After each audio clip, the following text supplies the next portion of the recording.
The first thing he felt was cold mud rising past his ankles. The second thing he felt was the heat of a brand still smoking on his wrist. The man who would soon stop being only So Iwan opened his eyes inside a body that was not his own. A torn prisoner robe clung to his shoulders. A burned mark in the shape of the symbol I-7 hissed faintly on his skin. Around him stretched a wide gray basin of bog and reeds. Mist curled low over the water like sleeping snakes. Somewhere above the fog, the sun was a pale, blurred coin. He tried to speak and coughed instead. The cough tasted of iron. He felt new memories slot into his skull like wet stones dropping into a jar. A young clerk of the Ministry of Fields and Waters. A report written in careful brushstrokes about poisoned soil and old mines. A trial without witnesses. A wife who renounced him in front of the court to save two small children. A brother who signed the verdict before anyone else. The convoy that brought this body here only an hour ago. The captain of the guard who spat at his feet and said that he should pray for a fast death. Iwan understood all of it in the space of 3 breaths. He also understood that the captain was already gone. Hooves had pounded away into the south. The escort had no intention of staying inside the fog past sundown. He was alone. He pressed both palms into the wet earth and felt the slow pull of the bog underneath. He breathed in through his nose. The air was sour and metallic. He tasted it on the back of his tongue, and his mind began to work the way it always worked. Fast and methodical and patient at the same time. The fog was not a curse. The fog was an aerosol. Aerosols meant particles. Particles came from somewhere and settled somewhere else. He looked at the cracked margin of a dried puddle near his knee. The crust was pale gray with a faint salt bloom. Sulfates, almost certainly. He looked at a rust-colored streak running down a tilted stone. Iron oxides. Probably arsenic riding along. He looked, finally, at a small clump of bright green sedge growing on a low hummock not 3 steps away. Living grass. In a place that the entire kingdom called the heart of the gray sickness. He laughed once, short and dry, and the sound surprised him. He crawled to the hummock on hands and knees. He pinched a fingerful of black mud from its base and rolled it between thumb and forefinger. He smelled it. He touched the tip of his little finger to his tongue, barely. He spat it once. Sour. The bog was acidic. In acidic water, heavy salts bound up and stayed out of the roots of plants. That was why the sedge lived. That was why this place was not a graveyard. It was a laboratory. It had been running for 2 centuries without a single trained eye to read it. He stood up slowly. His knees shook. The new body was thin and underfed and bruised across the ribs. He pushed hair out of his eyes and looked toward the line of low hills where the convoy had disappeared. He spoke into the empty fog in a steady, quiet voice. He thanked them for the ride. He said that from here he would manage on his own. Then he began to walk along the edge of the bog. He needed 3 things before nightfall. Clean water to drink, a dry place to sleep, some sense of where the worst pockets of fog settled at dusk. He moved like a man surveying a field rather than a man condemned. He counted plants. He noted which reeds were healthy and which were yellowing at the tips. He found a patch of low fern with a strange, silvered sheen on its leaves, and his pulse quickened. Terrace. Brake fern. A hyperaccumulator that drank arsenic out of the ground and stored it in its fronds. He marked the spot with a broken branch driven upright. He kept walking. The light began to thicken. The mist seemed to breathe along the ground in long, slow exhalations. He climbed a low rise of harder earth and looked down into a hollow on the other side. There, in a half-overgrown ditch, lay a small bundle of rags that was not a bundle of rags. It was a woman. She was very old. She had been dropped there some days ago by people who did not have the patience to dig a grave. Her breath came in thin, wet rattles. Her hands were splotched with the gray spotting that the court physicians called the kiss of the heavens. He crouched at her side. He did not touch her face. He looked at the small skin of water lying beside her, half empty, the leather crusted with white residue. He understood. They had given her bog water to keep her alive long enough to be properly forgotten. The water had been killing her faster than the fog.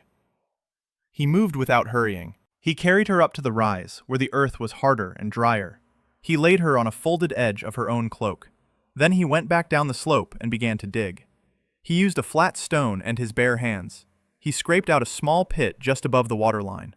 He found a vein of heavy blue clay along the bank and packed the bottom of the pit with it in a thick, smooth layer. On top of the clay, he laid a finger-thick bed of cold ash from a long-dead fire pit he had passed. On top of the ash, he poured coarse sand carried in the hem of his robe from a sandbar he had crossed earlier. Then another layer of clay. Then a shallow basin at the top to catch the pour. A crude filter. A child of a filter. But the principle was older than any kingdom. He filled it from the bog. Brown water went in at the top. He waited. He filled it again. He waited again. On the third pass, a thin trickle of almost clear water began to seep from the lower edge into the small bowl he had carved beneath. He cupped a little in his palm. He smelled it. He tasted a drop. The sourness was gone. He carried that first half cup up the slope and tipped it between the old woman's lips, a swallow at a time. She swallowed. Her throat worked. Her eyes did not open. He sat back on his heels and watched her chest. It kept moving. He looked up. The fog was beginning to settle. It was crawling down into the low places, drawn there by the cooling air, sliding away from the rises. He noted this. He filed it. He would need it. He spoke to the old woman, who could not hear him, and to himself, who very much needed to. He said that her name was not important yet. He said that he would learn it tomorrow. He said that tonight he would build a small fire on the high ground because smoke moved upward and the poison moved downward, and that was, for now, enough of a plan. He gathered dry reed stems and broke them into careful lengths. He struck sparks from a flint he found tied at the dead woman's belt. The fire caught small and clean. He fed it slowly. The light pushed back a circle of fog about the width of 2 outstretched arms. Inside that circle, the world was suddenly very quiet and very honest. He looked at his branded wrist in the firelight. The mark 1-7 was raw and ugly. He looked at his hands. They were not the hands he remembered. They were thinner, younger, with ink stains at the knuckles. He flexed them. They worked. He looked at the old woman beside him. She was still breathing. He looked out into the gray dark where an entire kingdom believed nothing could live. He smiled a small, private smile, the smile of a man who has just understood that he has been handed a problem and that the problem, for once, is one he knows how to solve. He fed another reed to the fire. He waited for morning. Morning came gray and slow. The fire had burned down to a ring of pale ash. Iwan woke with his cheek against his own arm and his back stiff from the cold ground. He sat up at once and looked at the old woman. She was alive. Her breathing was shallow but steady. The rattle in her chest was not as wet as it had been the night before. He fed twigs into the embers until a small flame caught again. He went down to his filter, refilled the top with bog water, and waited while a slow trickle of cleaner water gathered in the carved bowl beneath. He brought it up and gave it to her drop by drop along her cracked lips. She did not wake, but she swallowed. That was enough.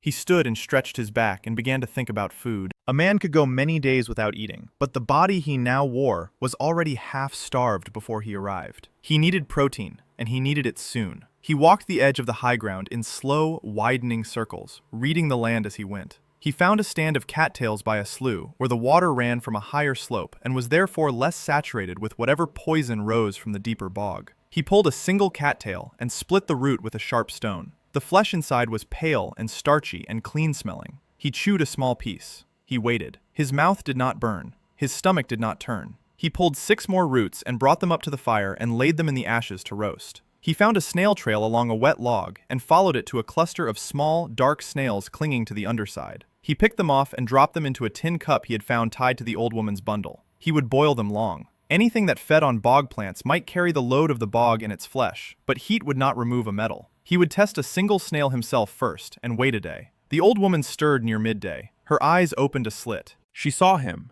and did not flinch. Whoever she had been before, she had stopped being afraid of dying somewhere on the road to this place. She watched him turn the cattail roots in the ash. She watched him crack a roasted one open and blow on the steaming starch. He brought a piece to her mouth on the tip of his finger. She chewed slowly, with gums more than teeth. She swallowed. A tear ran sideways down her temple into her hair. She whispered that she had not eaten warm food in 11 days. He told her not to speak yet. He told her that her job for the rest of the day was to drink water when he brought it, and to sleep when he was quiet. He told her that tomorrow she would have a name for him, and he would have one for her. She closed her eyes. The day passed in small, careful tasks. He found 2 more patches of brake fern and marked them with broken branches driven into the soil. He noted that they grew thickest along a particular slow seep coming out of a clay bank, and he understood from this that the seep carried arsenic out of some deeper layer. The fern was drinking it. Year after year, the fern had been doing his work for him without any human knowing. He found a low place where the fog had pooled overnight and where every plant was black at the tip. He marked that place too, with a circle of stones, and named it in his head the Death Pocket. He would never sleep there. He would never let anyone sleep there. He climbed a higher rise and looked outward. He could see the rough shape of the bog now in his head. To the west, the ground rose toward distant hills and the fog thinned. To the east, it dropped into deeper water, where the gray hung in heavy banks and where, he guessed, no plant lived at all. To the north, there was a long spine of harder earth with scattered scrub pines, the kind of trees that meant the ground beneath them held together and drained. That spine would be his road. That spine would be his village, if he lived to build one. He came back to the fire. The old woman was sitting up. She had pulled her cloak around her shoulders. She watched him approach and said in a thin voice that her name was Park, that she had been a midwife in a village called Tundiok before the fog came over it, and that her people had thrown her here because she had begun to cough and they had been afraid. She said all this without complaint, the way a person reads a list. He sat down across from her and said that his name was Iwan. He did not give a family name. He did not know yet whether the family name of the body he wore would help him or kill him. He said that he had been thrown here as well. He said that for now they were 2 people and a fire and a filter, and that this was already more than the bog had expected of either of them. Old Park looked at him for a long time. Then she said that he did not speak like a peasant, and he did not speak like a lord either. She asked what he had been before. He thought about how to answer. He decided on the truth, in the language of this world. He said that he had been a man who read the earth. He said that the earth in this place had a great deal to say, and almost no one to listen, and that he intended to listen until he understood it well enough to make it feed them. Old Park nodded slowly, as if this were an entirely ordinary thing to hear from a branded prisoner on the edge of a poisoned swamp. Then she said one more thing. She said that 2 nights before they had thrown her into the ditch, the guards had brought another bundle of rags down the same road. A boy, she said, maybe 10 years old, mute. They had cut his tongue at some lord's house for some small offense, and then thrown him here because a mute slave was no slave at all. She did not know if he was still alive. She thought he had crawled into the reeds to the north. Ewan stood up. He looked toward the spine of harder ground. He told Old Park that he would be back before the fog came down. He banked the fire so it would not go out, and he set a clay shard of clean water within her reach. Then he took the sharpest stone he had, and he went north along the rise. He walked for a long time. He called out twice and then stopped calling because he remembered the boy could not answer. He looked instead for signs: a flattened reed, a footprint in soft mud, a piece of cloth caught on a thorn. He found the cloth first, dark blue and stiff with old blood, hooked on a low branch. He found the footprint second, very small, in a streak of pale clay. He found the boy third, curled in a hollow under the roots of a half-fallen pine, eyes open, body so still that for a long moment Iwan thought he had come too late. Then the boy blinked. Iwan crouched at the edge of the hollow and did not reach in. He spoke softly. He said that he was not from any lord's house. He said that he had come from the south of the bog, where there was a fire and warm food and an old woman who knew about children. He said that the boy did not have to speak and did not have to come if he did not want to, but that if he did come, he would be fed, and he would have a roof made of reeds before the next nightfall. The boy stared at him without moving. Iwan waited. He counted his own breaths to keep from rushing. After what felt like a long time, the boy uncurled one thin arm and held it out, palm up, the way a beggar asks. Iwan took the small, cold hand in his own and lifted the child out from under the roots. The boy weighed almost nothing. Iwan carried him back along the spine of harder ground with the boy's head against his shoulder. He spoke as he walked, not because the boy needed words, but because his own heart was beating too loudly and the sound of his own voice steadied him. He named what he saw as he passed it. That clump there was sedge, and sedge meant the water under it was not the worst. That patch was brake fern, and brake fern was his friend. That dip there was a death pocket, and they would never walk into it. By the time he reached the fire, the boy had fallen asleep against his neck. Old Park sat up when she saw them. She did not ask questions. She held out her arms. Iwan laid the boy down beside her, and she pulled her cloak over them both. Iwan turned to the fire and added a small handful of dry reeds and watched the flame grow. He thought, very clearly and without any drama, that as of this evening he was responsible for 2 human lives. He thought also, with the same clarity, that this was the smallest his responsibility would ever be again. The boy slept for almost 2 full days. Old Park watched over him while Iwan worked. She fed him cattail starch softened in warm water through her fingertip, the way she had fed countless newborns in her old life. She kept a damp cloth on his forehead. She told Iwan on the morning of the second day that the child had no fever, and that his sleep was the sleep of a body finally allowed to rest. Iwan believed her. She was the first person of this world whose knowledge he respected without reservation. She had no theory of soil chemistry, but she had 40 years of hands on small bodies, and she knew when a child was dying and when a child was simply tired. He decided in that moment that her opinion in matters of human flesh would override his own whenever they disagreed. He told her so. She looked at him strangely. She said that no man had ever spoken to her in that way in her entire life. She did not say it as a complaint or as a compliment. She said it as a fact, the way she might say that the wind was from the north. Iwan nodded and went back to work. He had begun to build. On the southern face of the spine, on a flat shelf of harder ground sheltered from the prevailing wind by a low ridge of scrub pine, he had marked out a small rectangle with stones. Inside that rectangle, he was digging a shallow pit. The pit would become the floor of a low shelter. He dug it half a forearm deep so that the walls of woven reed and packed clay would not need to stand so tall, and so that the heat of a small fire pit inside would gather along the floor and warm sleeping bodies. He dug a narrow drainage channel running downhill from one corner of the pit so that no rain or seep would ever pool inside. He lined the channel with the same blue clay he had used in his filter. Then he began to cut reed. He cut only mature stems from places he had already learned were less contaminated. He bundled them into thick sheaves and bound them with strips of inner bark from a young pine that had grown above the water table. He worked from dawn to dusk for 4 days. His hands blistered and cracked and bled, and then began to harden.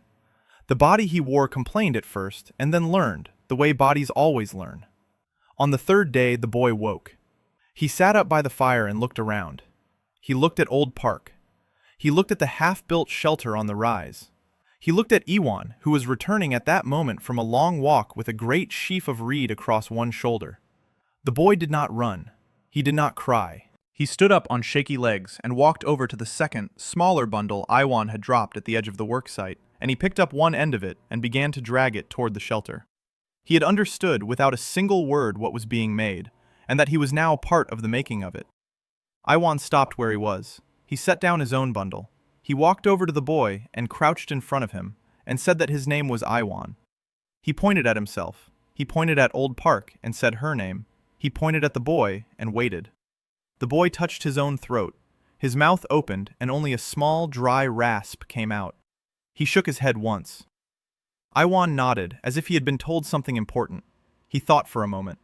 Then he picked up a flat stick and drew 3 quick shapes in a patch of bare clay. A bean, a simple curving leaf, a small round seed. He pointed to the seed and then at the boy and tilted his head as a question. The boy looked at the drawings. After a moment, he reached for the stick. He drew a single shape next to the seed. It was a small, careful character. Iwan recognized it. It was the character Te, meaning great or large. He looked at the boy. He pointed at the character, and then at the boy nodded. Iwan said the name aloud. Te. He said that this would do for now, and that if the boy wanted a longer name later, they would find one together. He added that for today, the boy's job was to drag the small bundle to the shelter, and then to sit down and eat. The boy, now Te, nodded once and went back to dragging. Old Park watched all of this with her hand against her mouth. She did not cry. She had used up her tears years ago, but her eyes were bright. By the end of the first week, the shelter stood. It was small and ugly and low, and it leaked a little around the smoke hole. But it had 4 walls and a roof, and a fire pit ringed with stones, and a sleeping platform raised a hand's width above the floor so the damp could not climb in. Old Park moved inside on the 7th evening and refused to come out again until morning. She said that she had not slept under a roof in 3 weeks, and that she intended to remember what it felt like. Te curled at her feet like a cat. Iwan slept by the outer fire and listened to the small breathing sounds coming from inside the shelter, and felt something in his chest he had not felt since waking in this body. It was not happiness exactly. It was the quiet, ringing satisfaction of work that had been done correctly. On the 8th morning, he began the next part of his plan. He took a stone hoe he had lashed together from a flat shard and a split branch, and he walked to the small flat shelf of earth he had chosen for his first garden. The shelf was 4 paces by 5. It was on the dry side of the spine. It received morning sun. The soil there was a sandy loam with a thin gray crust that he had already tested by taste and smell, and that he judged lightly contaminated rather than poisoned. Lightly contaminated soil could be made clean. Heavily contaminated soil had to be drained through plants first. This shelf was lucky. It was almost ready. He began to dig. He turned the top layer over to a depth of 1 forearm. He pulled out every root and every stone and dropped them into separate piles. He worked his way along the rectangle in slow, even passes. By midday, his back screamed, and his palms were raw under their forming calluses. He kept going. Tay appeared at the edge of the garden in the late afternoon. He stood and watched. Then he picked up a smaller stone and began, on his own, to dig at the far corner of the rectangle, in a slow, patient imitation of Iwan's movements. Iwan did not stop him. He moved to the side and adjusted his own work, so that the two of them met in the middle by evening. Old Park came out of the shelter at sunset, and brought them each a cup of warm water and a single roasted snail. She watched the dug bed for a long moment, and then she said that the last time she had seen earth turned over for planting, she had been a young woman with black hair. Iwan told her that next spring she would see it again, and that she would also see the first green coming up. He did not promise more than that. He had learned in his old life never to promise the harvest before the soil agreed. That night, a wind came up from the east. It carried with it a dense roll of fog that crawled along the lower ground and licked at the base of the spine, and then sank away into the death pocket Iwan had marked with stones. He watched it from the doorway of the shelter. He noted the time. He noted that the wind direction matched the pattern of the bog he had begun to build in his head. He stepped back inside and lay down beside the fire and listened to Old Park snoring softly, and to Tay's small even breaths, and to the distant slow shifting of reeds in the dark. 3 lives, 1 shelter, 1 bed of turned soil, 1 filter, 1 marked fern patch, and 1 marked death pocket. It was very little. It was, he understood, a beginning. He closed his eyes and slept, and for the first time since waking in this body, he did not dream of the brand on his wrist. The first frost came on a morning at the end of the 2nd week. Iwan stepped out of the shelter and found the world rimed in pale silver. The reeds bent under thin needles of ice. The puddles along the spine had skinned over. Old Park came out behind him with her cloak wrapped tight and looked at the sky and said that winter in the bog came early and stayed long, and that they had less time than he might think. Iwan did not argue. He had already counted the days he had. He had perhaps 6 weeks before the deep cold. In 6 weeks, the shelter had to hold heat through a long night. The food store had to be enough for 3 mouths through the worst stretch, and there had to be a second source of warmth ready in case the first failed. He set the priorities in his head in the order he had learned to set them as a young researcher writing emergency protocols: water, shelter, heat, calories, medicine, future. He had water. He had shelter, almost. Heat would come from fuel. Calories would come from stored roots and the snails he had tested without harm, and from any larger creature he could trap. Medicine was already underway in the form of dried plants he had begun to hang from the shelter rafters. Future was the dug garden waiting for spring. He told all of this to Old Park and Tay over a small breakfast of warm water and roasted cattail. He did not soften it. He had decided early that he would speak to both of them as people who could carry the truth of their own situation, because the only thing worse than knowing how close the cold was being lied to about it by the person responsible for keeping you alive. Old Park listened and chewed slowly, and at the end she only said that he should make her useful. She said her hands still worked, even if her teeth did not, and that she had spent decades sitting beside fires while other women worked, and she had no intention of doing that now.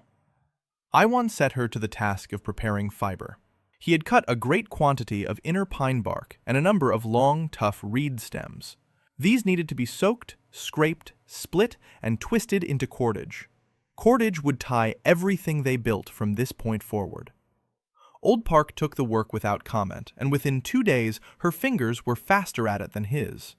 He gave Tay a different job. The boy could not speak, but he could observe, and he could remember. And Iwan needed an apprentice more than he needed a laborer. He took Tay out along the spine each morning and taught him to read the bog. He showed him the brake fern and explained in slow, simple language that this plant drank a bad thing out of the ground and stored it in its leaves. He showed him sedge and explained that sedge meant the water beneath was not the worst. He showed him the death pocket and made the boy stand at its edge and breathe in and breathe out and notice how the air tasted differently there. Faintly sweet and metallic, the way old coins tasted. He told Tay that any place where the air tasted like that was a place where he must never sleep and never sit, and never crouched down even to tie a sandal. Tae nodded each time, with a fierce, serious attention that reminded Iwan of his best graduate students in his old life. The boy began to point things out on his own by the end of the first week of these walks. A new patch of brake fern that Iwan had missed, a small grove of pine where the needles were yellowing in an unusual pattern that suggested salt rising from below. A clear seep coming out of a clay bank on the northern slope that ran sweet and cold when Iwan tested it. That last find changed everything. The seep ran a steady, thin stream of water that filtered itself through a long bank of clay and gravel before emerging. Iwan tasted it, and tasted it again on 3 different days at 3 different times. It did not turn his stomach.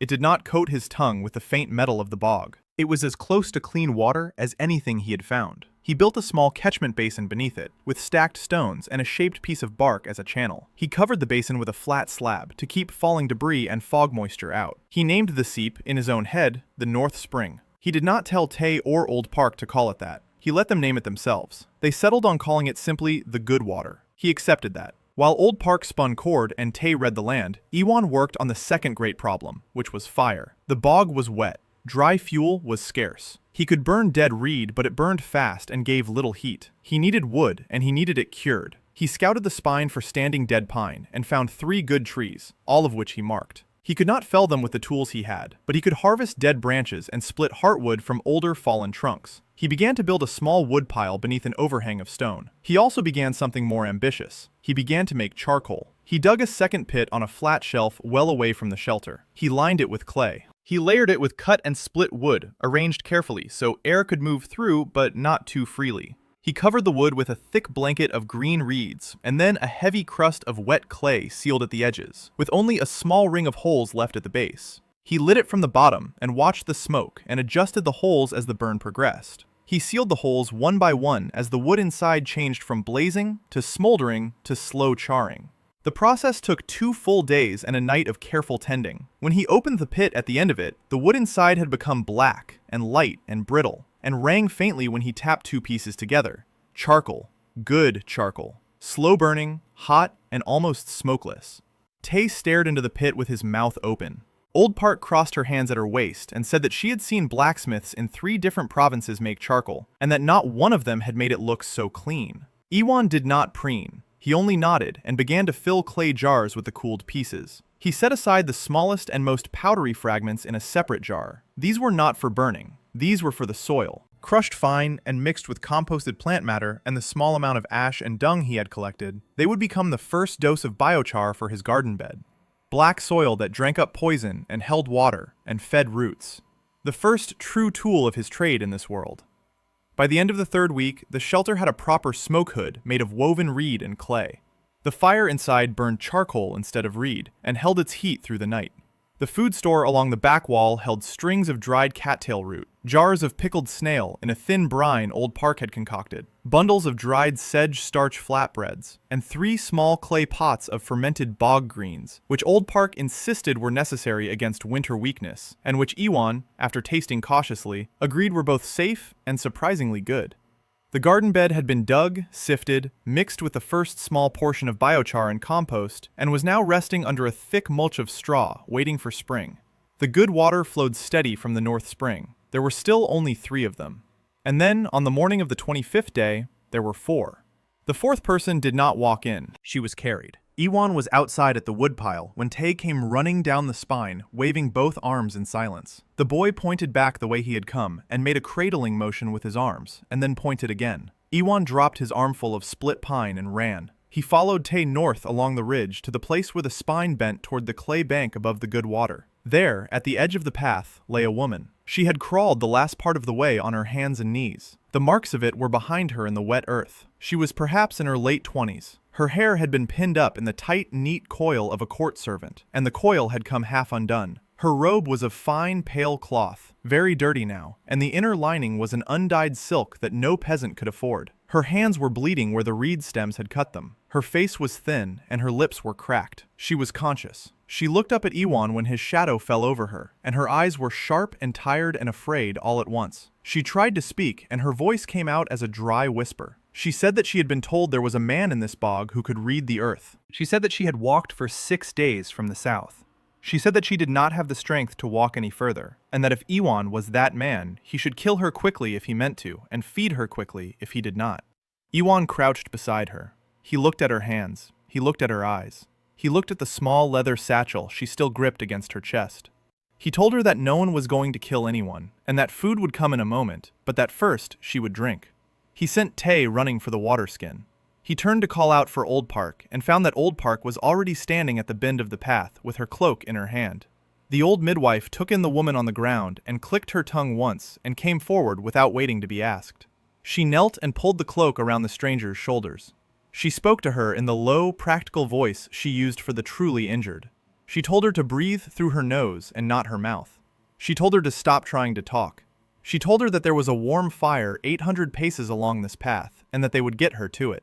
Iwan and Old Park lifted the woman between them. Tay returned with the water skin and gave it to Old Park, who tipped a small swallow between the woman's lips as they walked. They brought her into the shelter and laid her on the sleeping platform near the fire. Old Park sent Iwan outside and Tay after him, and she closed the reed door and stayed inside for a long while. Iwan waited at the woodpile and split more pine than was strictly necessary. Tay sat on a stump and watched him work and did not fidget. After perhaps an hour, Old Park opened the door and came out and sat down on the stump next to Tay and accepted the cup of warm water Iwan poured for her. She said that the woman was not dying today and probably not this week. She said that the woman had walked herself half to death and that her feet were a mess and that she would not stand on them again for many days. She said that the woman had refused to give her name yet, but had given her trade. She said the trade was court herbalist. Iwan stopped pouring. Old Park looked up at him with her small, bright eyes. She said that the woman had specifically asked, before she fell asleep, whether the master of this place was the one who had built the clay and ash filter at the southern edge of the bog.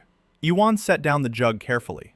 He understood several things at once. He understood that someone outside this bog had heard about him.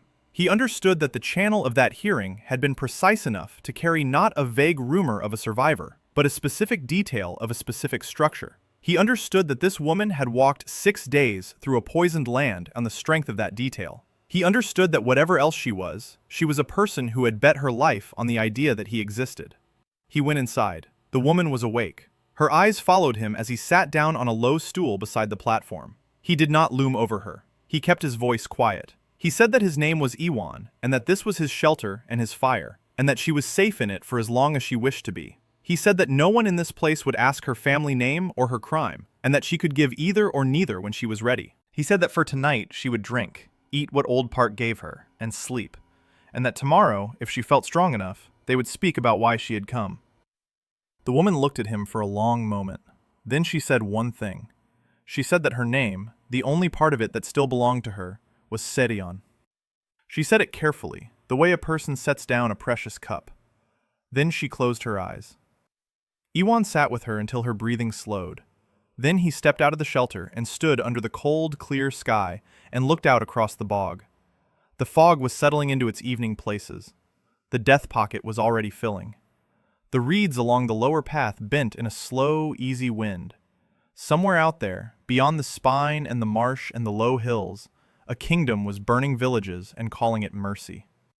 Somewhere closer, perhaps no more than a few days' walk, more people might already be moving toward whatever fragment of a story had reached them about a man who built a filter in the south of the bog.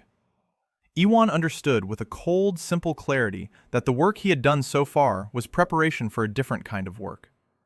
3 people had been a household. 4 was the beginning of something else. He thought about it carefully. He did not feel pride. He did not feel fear. He felt the precise, patient attention of a man preparing a long experiment. He went back inside. He banked the fire. He laid out an extra fold of dried reed near Sedion's feet in case her legs cramped in the night. He checked that the water cup near her hand was full. He lay down on his own mat by the door, where he had taken to sleeping, so that anyone or anything coming in would meet him first. He listened to 4 sets of breathing in the small, dark room. He counted them once, and then once again, and then he slept. Sedion slept through the next day and most of the night that followed. Old Park sat beside her in shifts and changed the cloth on her forehead and pressed warm broth against her lips when she stirred. Iwan kept the fire low and steady and did not enter the shelter except to bring fuel and water. He worked outside on the small things that had been waiting. He resealed a corner of the smoke hood where wind had begun to lift the clay. He sharpened the edges of his two best stone tools against a wet sandstone. He sat with Tay and drew characters in the dirt with a stick, and the boy copied them back with a careful, slow hand. The boy already knew about 30 characters from his time in some lord's house before his tongue was cut. Yvonne began to add the words he himself needed most: earth, water, fire, plant, root, poison, clean. Tay traced each one twice and then drew it from memory without prompting. On the third morning, Seryon woke fully and sat up on her own. Old Park brought her a small bowl of warm cattail starch with a thin smear of fermented bog greens stirred through it. Seryon ate the entire bowl slowly and methodically. Then she asked, in a voice that had recovered some of its careful precision, whether she might come outside. Yvonne and Old Park helped her to the door. Her feet were wrapped in fresh strips of the cleanest cloth they had. She walked the 8 tases from the shelter to the fire pit on her own, and lowered herself onto a flat stone with the controlled care of a woman who had been raised never to fall in front of anyone. She looked around. She looked at the woodpile, and at the charcoal jars, and at the small drying rack of hanging plants, and at the garden bed sleeping under its mulch. She looked at the slab-covered basin of the good water on the rise. She was quiet for a long time. Then she said that she had walked through 3 different abandoned villages on her way here. She said that in each one, the bodies had already gone to bone, and that the kitchen jars were broken, and that no living thing moved in them, not even rats. She said that on the 4th day, she had been certain she was dying, and had lain down beside a black tree to do it properly. She said that on the morning of the 5th day, she had heard a magpie call from somewhere ahead, and had decided that a magpie meant something living. She had followed the bird north, and the bird had brought her to the southern edge of this bog, where she had found the small clay filter still standing on its rise. She said she had touched it with her hand, and understood at once that someone with training had built it. She said that no court herbalist in the kingdom of Haegyong had been taught to build such a thing. She said that the existence of the filter meant that the rumor she had been chasing for 2 years was true. Iwon did not interrupt. He let her speak until she had no more to say. Then he asked, gently, what rumor? She looked at him directly. She said that 2 years ago, a clerk of the 3rd rank in the Ministry of Fields and Waters had written a report claiming that the gray sickness was a soil poison, not a curse from the heavens. She said that the report had been suppressed and the clerk exiled, his name and family struck from every record. She said that one copy of the report had been smuggled out of the ministry the night before its destruction by a junior scribe who had owed the clerk a debt.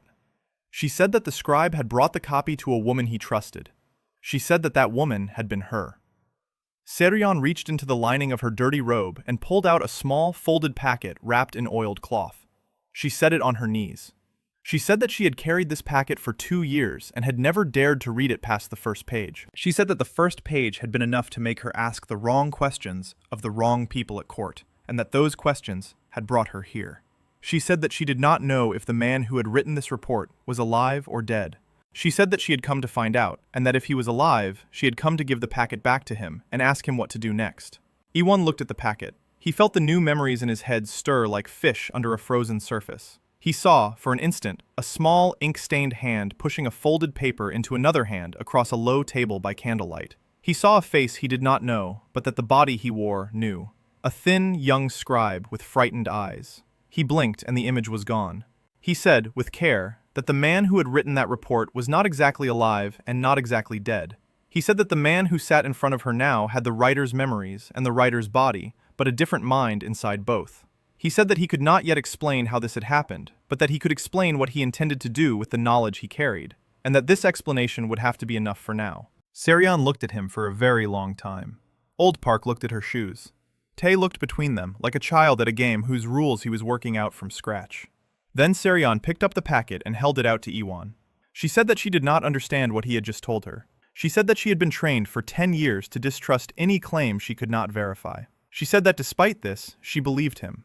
She said that she believed him because the filter at the southern edge of the bog had been built by a person who thought the way the writer of this report had thought, and because such a person did not appear twice in one generation by accident. Iwon took the packet. He did not open it yet. He set it on a flat stone beside the fire. He said that he would read it that evening, alone, and that he would speak to her about it the following morning. He said that for now, there was a more immediate matter. He said that her feet needed proper care and that her body needed 3 days of food and warmth before it would begin to trust the world again.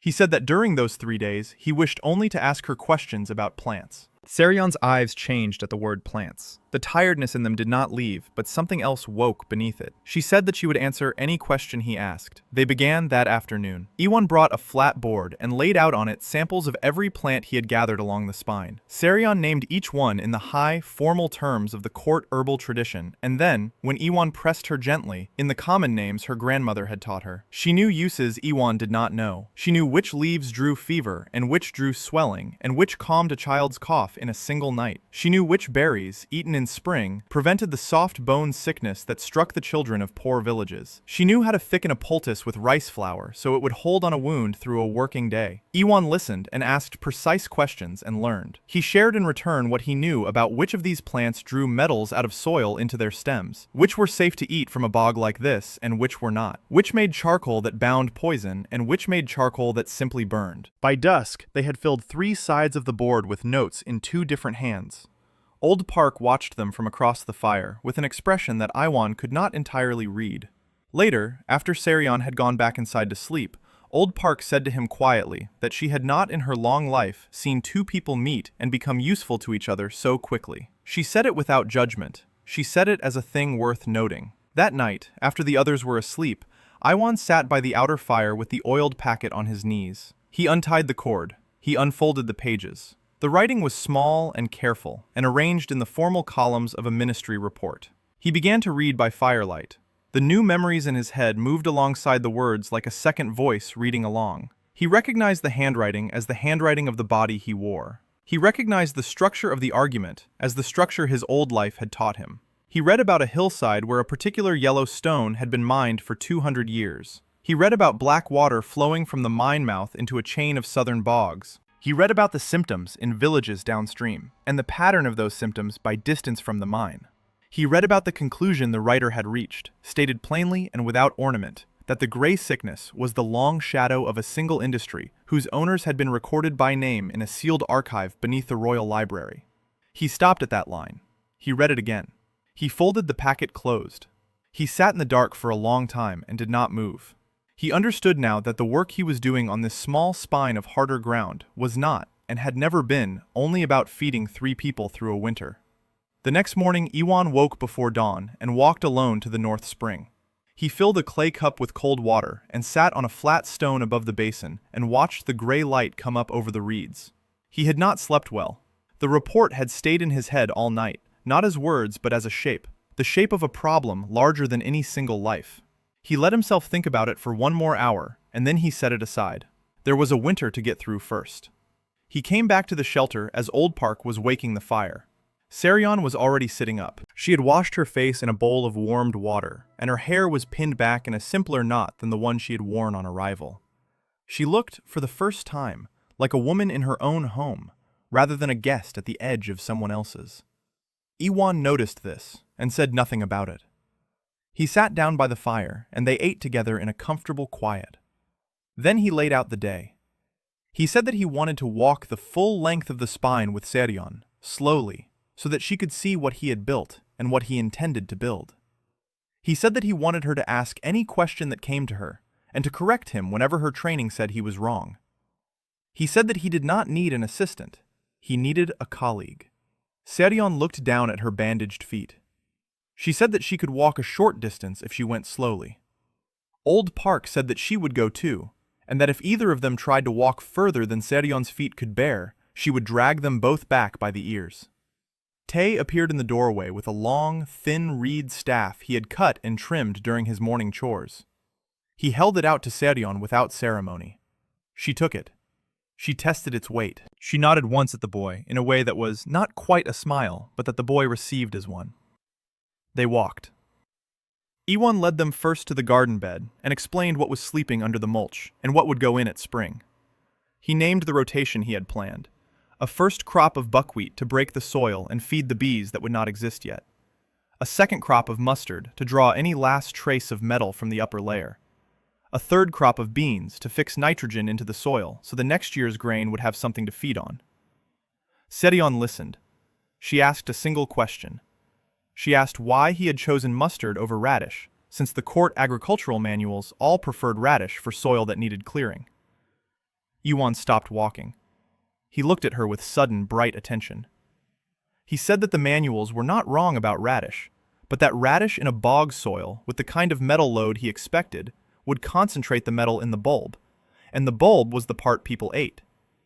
He said that mustard concentrated the same metals into the leaves, and the leaves they would burn and bury rather than eat. He said that this difference, in this place, was the difference between feeding people and slowly poisoning them.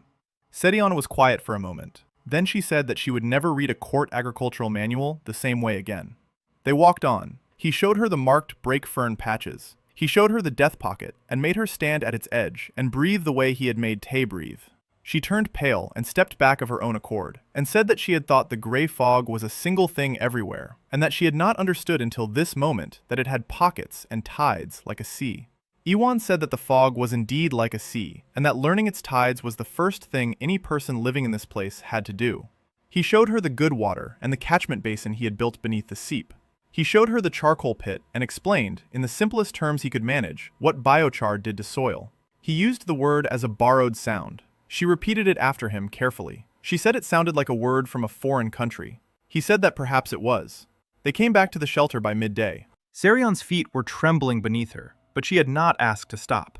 Old Park settled her on the platform and applied a fresh dressing of mashed plantain leaf and pine resin, a recipe she had used on laboring women's torn skin for 30 years. Iwan sat down across from Sarion and asked her, formally, whether she would stay. He said that she was free to leave at any time, and that if she chose to leave, he would help her reach the southern edge of the bog, and would give her food and clean water for the road. He said that he asked her to stay not because he needed her labor, but because he believed her knowledge and his knowledge together would build something that neither could build alone. He said that he could not promise safety, and could not promise that the kingdom would not eventually come looking, and that anyone who stayed in this bog with him was choosing a life that had no clear name yet. Sarion looked at him for a long moment. Then she said that she had been a guest in many houses, and a servant in 2 courts, and a prisoner in 1 cell, and that she had never in her life been asked, in this way, by any man, whether she wished to remain. She said yes. She said it once, and did not elaborate. Iwan nodded, as if he had received a piece of equipment he had ordered weeks ago.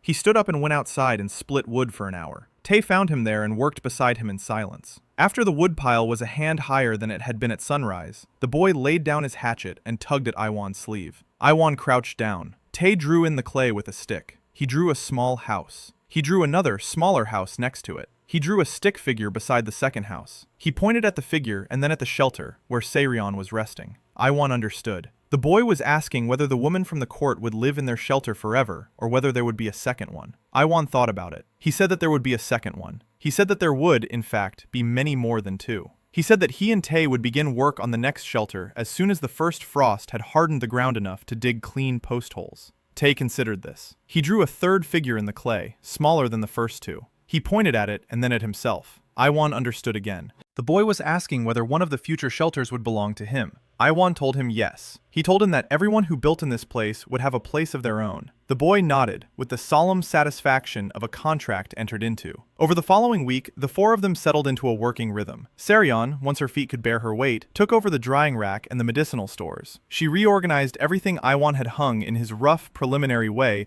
and arranged it instead by use and by season, and by the body part it served. She taught Old Park new uses for plants the midwife had known her whole life. Old Park taught Sarion practical preparations the court had never written down. Tay carried water and split kindling, and continued his quiet daily lessons in characters with Iwan by the evening fire. Iwan began the second shelter on a flat shelf 8 paces from the first. He dug the floor pit and laid out the post lines. He found that the work went faster with 3 pairs of hands feeding him cut reed and clay as he needed it. On the 8th day of the second shelter's construction, a magpie landed on the ridge of the first shelter and called 3 times, loudly, before flying off toward the north. Sadion looked up from the drying rack. She said that a magpie had brought her here. She said that magpies did not lie. She said that perhaps someone else was coming.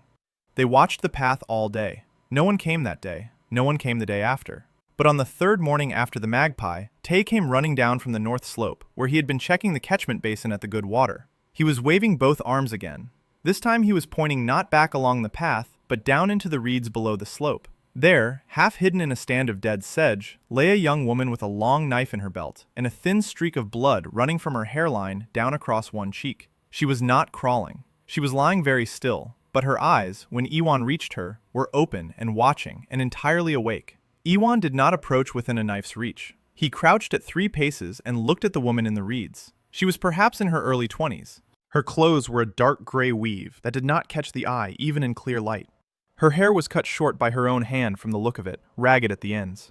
The knife at her belt was not the curved blade of a peasant or the long single edge of a soldier. It was a short, straight blade with a black wrapped hilt, the kind that did not exist in any military inventory because it was not made for any official army. He recognized the type from the new memories that were not his own.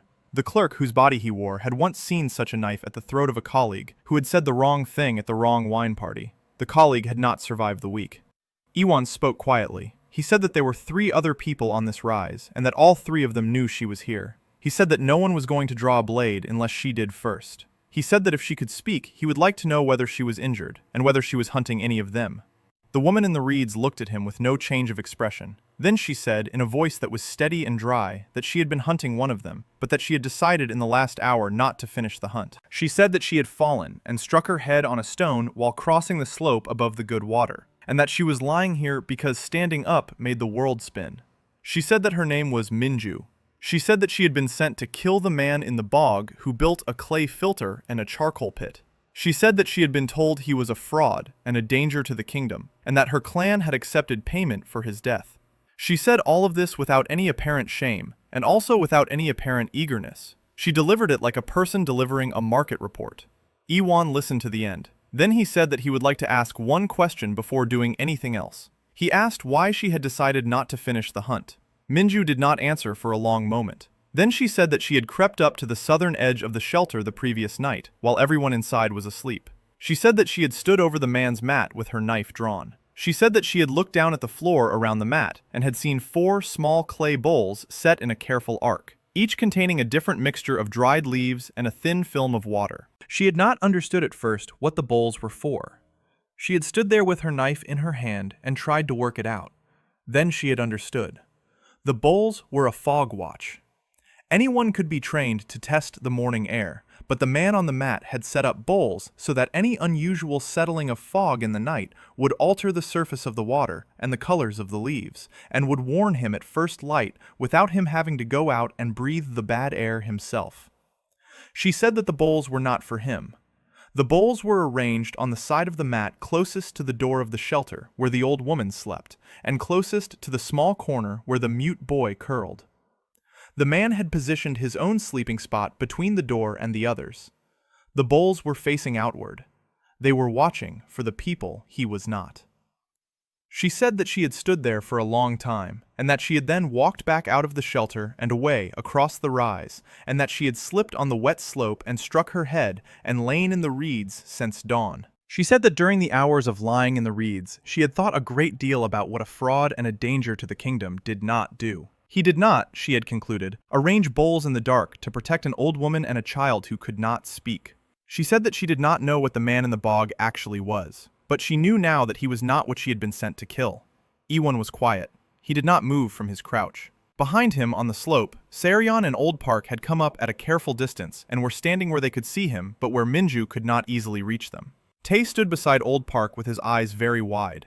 After a long moment, Ewan said that he believed her. He said that he believed her because the bowls were exactly what she had described, and because no one outside the 4 of them, and now her, could have known about them. He said that her head needed to be looked at by Old Park before anything else was decided. He said that her knife could stay at her belt for now. He said that if she wished to come up to the fire, she could come up to the fire under her own power. He said that if she wished to leave, she could leave, and that no one here would follow her.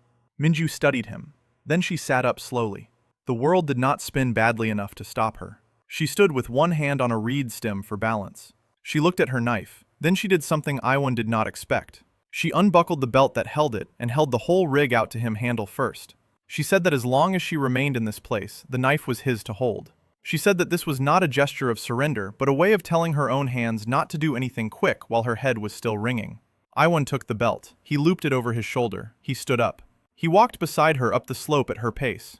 Old Park took one look at the cut along her hairline and clicked her tongue and led her into the half-built second shelter, because the first was already too full of drying plants and sleeping mats to manage another patient. Sarion brought clean water and a small jar of pine resin and a strip of clean cloth and began to clean the wound while Old Park steadied Minju's head.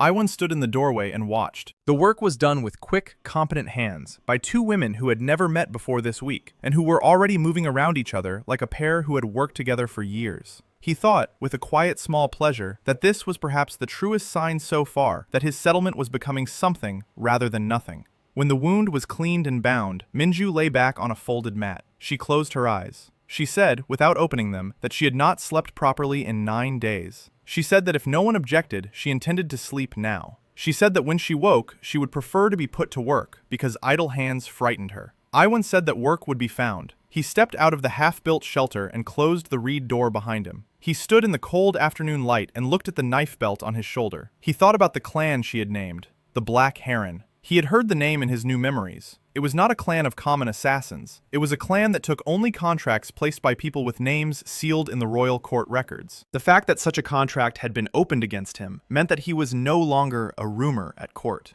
He was a problem. He carried the belt to his own shelter and hung it from a peg high on the inner wall, well out of the reach of any startled hand. Then he went back out to the second shelter and resumed the work of weaving its eastern wall. He worked until dusk.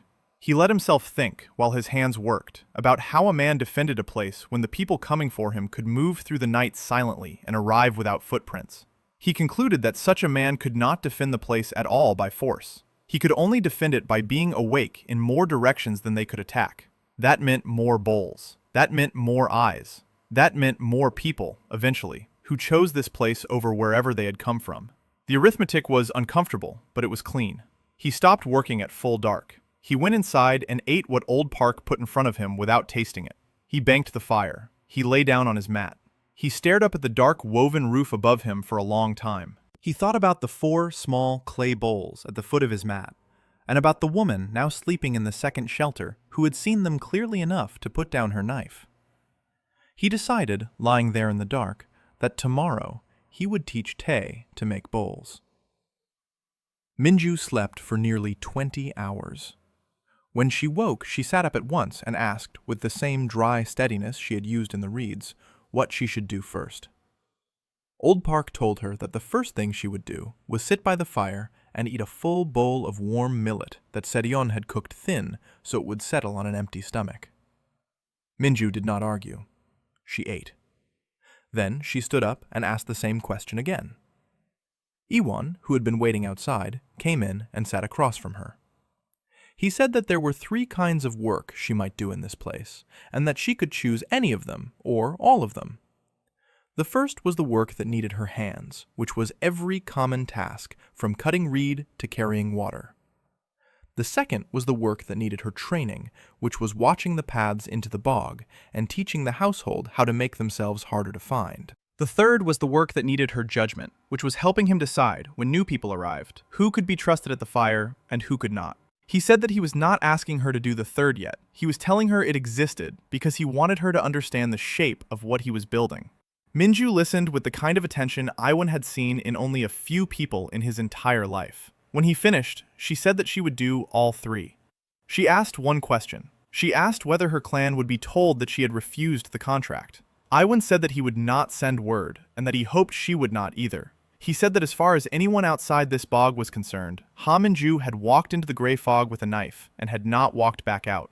Minju nodded once, as if this were a satisfactory arrangement. She said that her clan would assume so within the month, and would write off the contract as a regrettable loss of a junior asset. She said it with no visible feeling, the way a clerk might mark a missing tool in a ledger.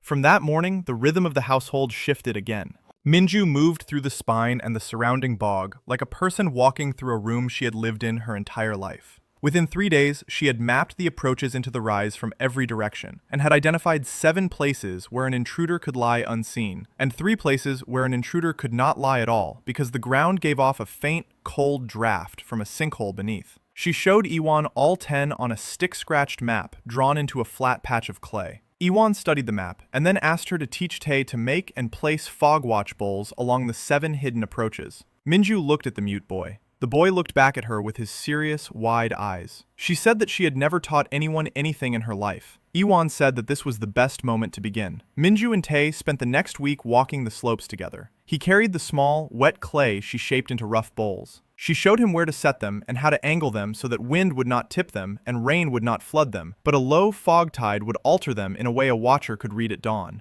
The boy learned quickly. By the end of the week, he was correcting her placements at the steeper slopes because his small body had a better feel for where wind ran along the ground. She accepted his corrections without comment, which Iwan noted as the highest form of respect from a woman of her trade. Seryeon, meanwhile, had taken on a project of her own. She had asked Iwan, on the third evening after her arrival, whether she could try to compound a hot drink from the dried plants on the rack that might do for the household what a court physician would have called a clearing tonic. She said that the bog air left a faint heaviness in her chest each morning, and that she wanted to test whether a daily small cup could keep that heaviness from settling deeper. Iwan told her to proceed. He gave her 2 conditions. The first was that she would test each batch on herself for 3 days before giving any to the others. The second was that she would write down the proportions and the results, so that another person, later, could repeat or improve what she did. Seryeon took the conditions without argument. She began on the 4th morning. She brewed a thin, steaming infusion of a dried sedge root that Iwan had identified as low in metal load and high in a compound he could not name in this world, but that his old training recognized as a gentle expectorant. To this, she added a small amount of crushed pine needle for vitamin and a pinch of fermented bog green for what she called body memory. The drink was bitter and slightly sour and warmed the chest. She drank a cup each morning for 3 days. On the 4th morning, she said that her chest felt as it had not felt since she left the southern provinces of her childhood. Iwan drank a cup. So did Old Park. So did Tae. Minju watched them and then drank one too. Seryeon wrote the recipe down on a strip of cured bark using a thin stick dipped in soot. She labeled the strip with a single character that meant morning. She hung it from the drying rack at the head of a new row. She began another batch the same afternoon. The garden bed slept under its mulch through the first deep cold. The new shelter received its roof on the day of the first real snowfall, a thin powdering that did not stick by midday, but that left a fine line of white along the ridges of every reed bundle. Iwan and Tae stood in the doorway of the finished second shelter and looked at it with the quiet satisfaction of builders. Tae signed by tugging at his own ear, which had become his private signal for a question. Iwan waited. Tae drew in the clay floor with his stick. He drew a 3rd shelter. Iwan laughed once, dry and brief. He said that they would build a 3rd when spring came, and that the 3rd would be for Minju, and that after that they would build a small storehouse on raised stones for the medicines and the seed, and that after that they would build whatever the next arrival needed. Tae underlined the 3rd shelter twice with his stick and looked up. He was, Iwan understood, holding him to it. In the 3rd week after Minju's arrival, a contraband caravan came as far as the dry hills south of the bog. Minju knew about it before anyone else because she had been listening for the patterns of small wheeled traffic since she could walk. She told Iwan about it over the evening fire. She said that the caravan was a small one, 4 mules and 2 carts, run by a man known on the southern roads as Old Sang. She said that Old Sang ran iron and salt and seeds along the edge of the touched lands, and that he did not ask many questions because most of his customers could not afford questions. Iwan thought about this for a full day. Then he came to the household at the evening meal and laid out a plan. He said that he intended to send a small quantity of dried medicinal plants and 1 carefully prepared bundle of plain river clay, neither of which would betray the existence of the bog settlement, down the southern path with a brief written message to the caravan leader. He said that the message would offer a future trade. It would say that someone in the touched lands had access to a small but steady supply of cleaned plant materials of unusual quality, and that this someone would, in spring, be able to supply a small but steady quantity of clean root vegetables, and in autumn, a single small piece of a long-lived medicinal root. He said that the message would not name him and would not name the place. It would name a delivery point at the southern edge of the bog, where, on a particular phase of the moon, a sealed clay jar could be left, and a payment could be taken from it. Seryeon said that any such message would have to be written in a hand that no court would recognize. Minju said that she could deliver the message and return without being seen. Old Park said that the household could spare 1 cup of dried mountain mint and 1 cup of dried sedge root from the rack, without any of them suffering for it through winter. Tae signaled with both hands. Iwan understood. The boy was offering to walk part of the way with Minju to help carry. Iwan told the boy that he would not. He told him that this first walk had to be a walk that one person could take and bring back, and that there would be many later walks for 2 and for 3. He told the boy that the contracting of the supply line was the most dangerous single act they had performed in this bog, and that he would not place the boy's life on the same line as the offer. Tay did not argue. He nodded slowly, with the same serious face he wore when accepting a hard truth. 2 nights later, Minju left at moonrise, carrying a small oiled packet inside her robe, and Iwan's careful, unsigned message folded inside it. She returned at dawn 3 days afterward, without the packet and without the message. She came up the slope to the shelter and sat down beside the fire and ate the bowl of warm millet Saryon set in front of her. She said that the jar had been taken before the moon set on the second night. She said that a small leather pouch had been left in its place. She produced the pouch and tipped it onto the flat stone by the fire. Out of it spilled a thumb-sized lump of iron, a coarse handful of clean salt, 4 polished seeds of a winter bean variety Iwan had not seen in this world, and 1 small silver coin with the mark of a southern provincial mint. Saryon picked up the coin. She turned it over. She said that this mark belonged to a province 3 weeks of travel to the south. She said that whoever Old Sang answered to had reached that no minor smuggler should have. Iwan looked at the 4 objects on the stone for a long time. Then he said that the trade had been accepted and that the household would need to think very carefully about who, exactly, they had just opened a door to. He said that for now they would treat the channel as useful and watch it with the same attention they were giving the slopes. He said that the iron would go to a tool, the salt to the pantry, the seeds to the spring planting, and the coin into a small, sealed jar, buried under a stone behind the second shelter, where no one outside the 4 of them would think to look. He said that he intended to look at that coin again when there was a 5th and a 6th and a 7th of them, and that on that day they would have a different kind of conversation about what to do with them. The household nodded together. Minju lay down on a fresh mat in the second shelter and slept. Tay took the iron lump in his small hand and carried it to Iwan's mat, and set it down with the care of a child laying out a treasure. Outside the wind shifted and pulled the fog into the death pocket for the night. Iwan banked the fire and lay down and listened to 4 sets of breathing again, and to a 5th that was the slow, steady breathing of the woman in the second shelter who had come to kill him and had stayed to map the slopes. Winter pressed down in earnest. The wind came in long, cold runs from the east, and the fog grew denser at night and lifted later in the day. Iwan set a new rule. No one walked any approach to the spine before mid-morning, when the gray had pulled back into the lower ground. The fog watch bowls were checked from the doorway of each shelter, rather than along the slopes themselves. Tay sat by the door of the first shelter each dawn, with a small wax tablet on his lap, and recorded the state of each bowl as Minju called the readings from the threshold. They built up, day by day, a slow and patient record of how the bog breathed through the dark. Saryon began a second project. She had noticed that the boy's hands cracked badly in the cold, and that Old Park's knuckles swelled at night. She compounded a soft salve from pine resin warmed slowly with rendered fat from the small bog rats Minju had begun to trap along the northern slope. The rats themselves Iwan would not allow at the table, because their flesh carried the bog's burden. But the fat, rendered hot and long and skimmed, was acceptable for outer use only. Saryon mixed the resin and fat with a fine powder of charred sedge root and a small amount of crushed dried plantain. She applied it first to her own knuckles and waited 3 days. Then she applied it to Old Park's hands. Within a week, the swelling had gone down, and the cracks had closed. Old Park sat by the fire one evening, flexing her fingers, and said that she had not been able to make a tight fist in 2 years, and that she was making one now. She demonstrated. Tay laughed without sound, his whole small body shaking. The 8th deep cold day brought a visitor that Iwan had not expected. Minju came down from the morning watch with her face set in a particular way that Iwan had learned meant news that was neither good nor bad, but unusual. She said that there was a man standing at the southern edge of the bog where the path met the dry hills. She said that he had been standing there for about an hour, and that he was alone and unarmed, and that he had not moved past a particular dead pine, even though the path was clear. She said that he appeared to be waiting. Iwan thought about it. He asked Minju to walk down with him. He asked Saryon to remain in the shelter and to keep Old Park and Tay inside until they returned. He took no weapon. Minju carried hers because Iwan had returned the knife belt to her a week earlier with no comment, and she had buckled it on with the same silence. They walked the long path south through the spine and down into the low ground. The fog was thin at midday. The dead pine at the path's end stood pale and weathered in the cold air. The man was indeed standing beside it. He was perhaps 50 years old. He wore a heavy traveling cloak of plain brown wool and stout boots that had walked many roads. He carried a small pack on his back. He had a short trimmed beard going gray at the chin.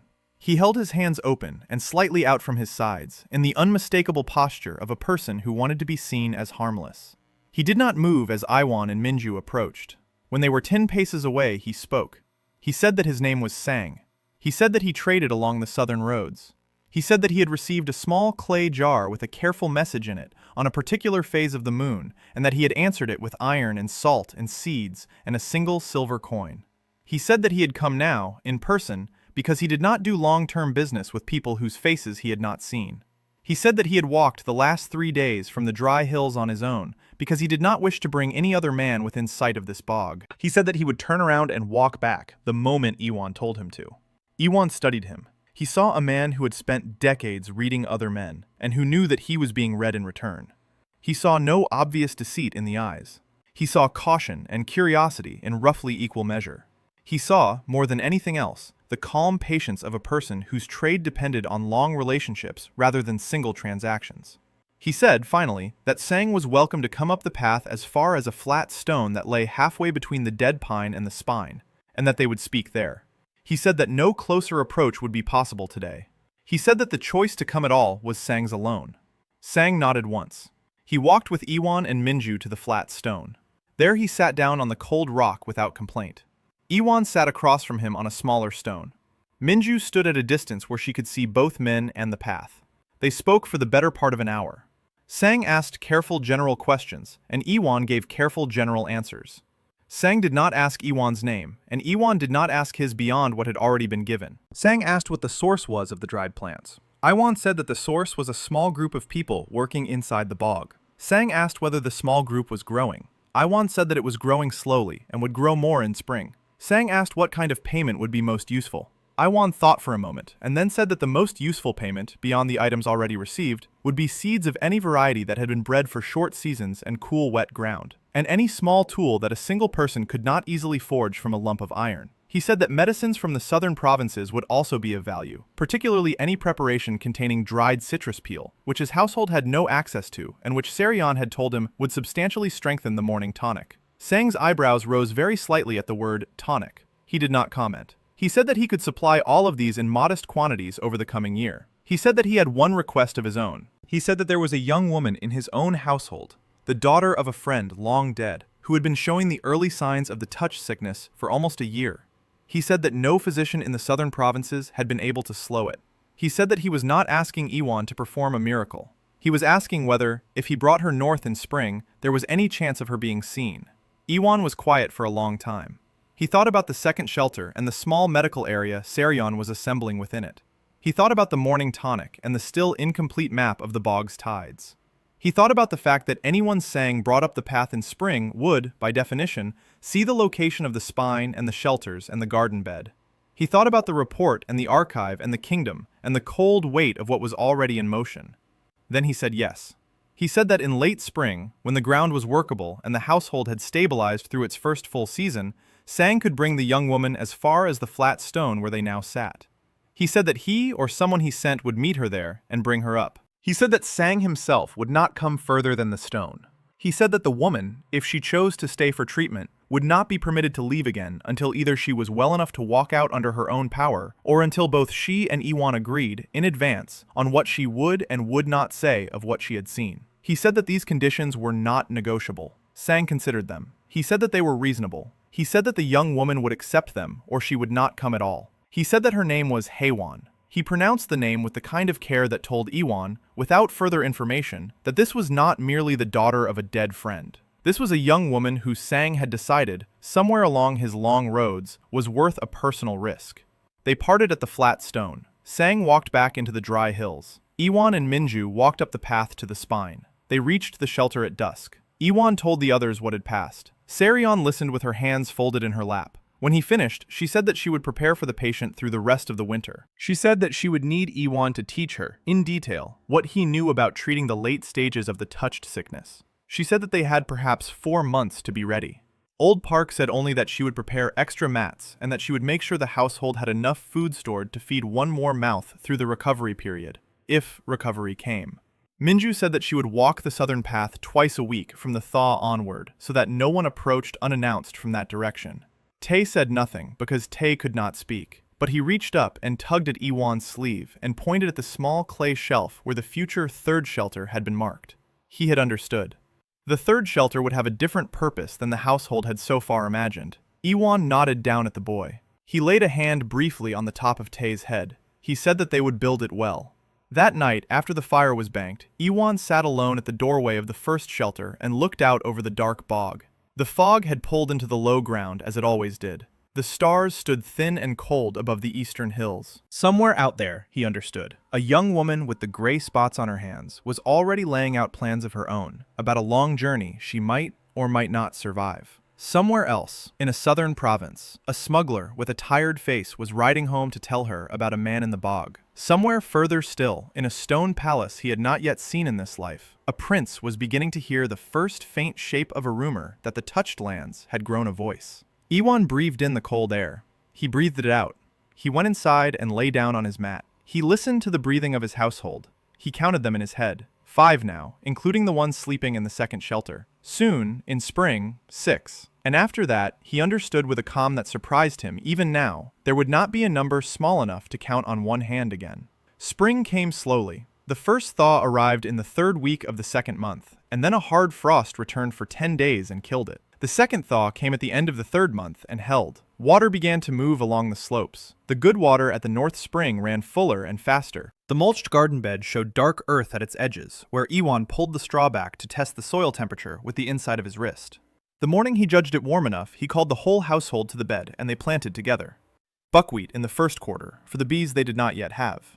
Mustard along the 2nd quarter to draw any last metal trace. Beans along the 3rd. And in the 4th quarter, in a long, careful row spaced wider than the others, the first small seedlings of a pink rice variety Iwan had described to Serion a dozen times over winter, and that she had drawn from his words into careful sketches on cured bark. The seedlings had been started in clay pots under straw inside the second shelter through the last weeks of cold. They were thin and pale green and small as a baby's finger when Tae lifted them out one by one and Iwan set them into the prepared rows. He went to his knees in the wet soil and worked them in with his thumbs. He pressed the earth around each tiny stem with a slow patience. He spoke to each seedling as he said it, not because the seedlings could hear, but because Tae was watching, and because the boy was learning. From the way grown men touched small living things, what kind of grown man he himself would later be. By the time the bed was planted, the sun had moved across the sky, and Iwan's back was so stiff he could not straighten it. Old Park brought him a cup of warm tonic. He drank it on his knees. 3 weeks after the planting, on the appointed phase of the moon, Minju walked the southern path before dawn and returned at midday with news. The smuggler Sang was at the dry hills with a small covered cart. In the cart was the young woman Haewon. Minju said that Haewon was wrapped in heavy quilts and that her face had been visible only briefly when Sang lifted a corner of the cover to show that she still breathed. Minju said that the gray of the touched sickness had spread across the woman's hands and along her throat, and that her hair had gone almost white. She said that Sang had asked whether the household was still willing. Iwan said that it was. He sent Minju back down with a folded message stating the meeting time and the conditions previously agreed. He prepared the third shelter himself through the rest of that day. He swept the floor twice. He hung the new drying rack Serion had built along the eastern wall. He laid a fresh mat raised a hand higher than the others on a low platform of stacked clay bricks so that any seep from the floor could not reach the patient. He set a small, clean clay pot of the good water by the head of the mat. He set a folded square of bleached cloth at the foot. He set in the corner a small clay pot containing a single thumb-sized lump of soil from the first cleaned quarter of the garden bed. He did not explain to anyone why he had put that pot in the corner. He understood himself that it was a kind of promise.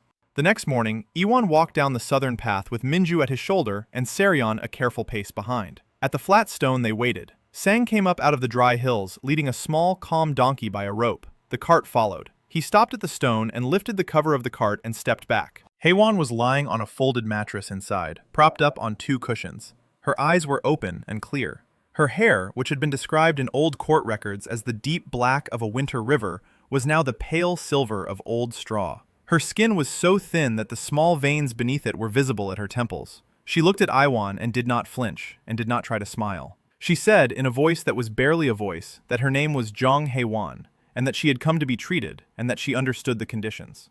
She said that she had brought with her one small wooden box that contained nothing but personal letters, and that she would surrender any other item the household wished to inspect. Iwon said quietly that her word about the box was sufficient. He thanked Sang. He told Sang that the next contact would be at the next agreed moon. He and Minju lifted Hae-won from the cart onto a litter Saryon had brought, woven of light reed and padded with the household's softest dried moss.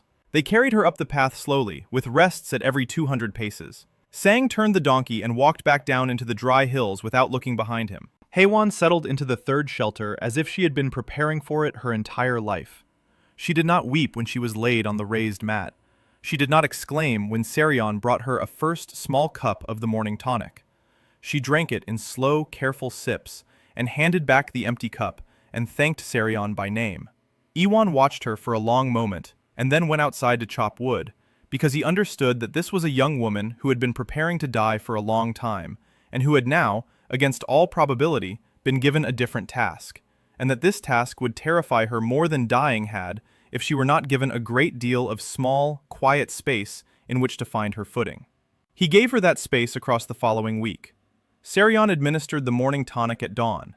At midday, Hae-won was given a thin broth of clean root vegetables and a small portion of soft pink rice from the previous autumn's only experimental harvest, of which exactly 4 cups had been stored in a sealed jar for precisely this purpose.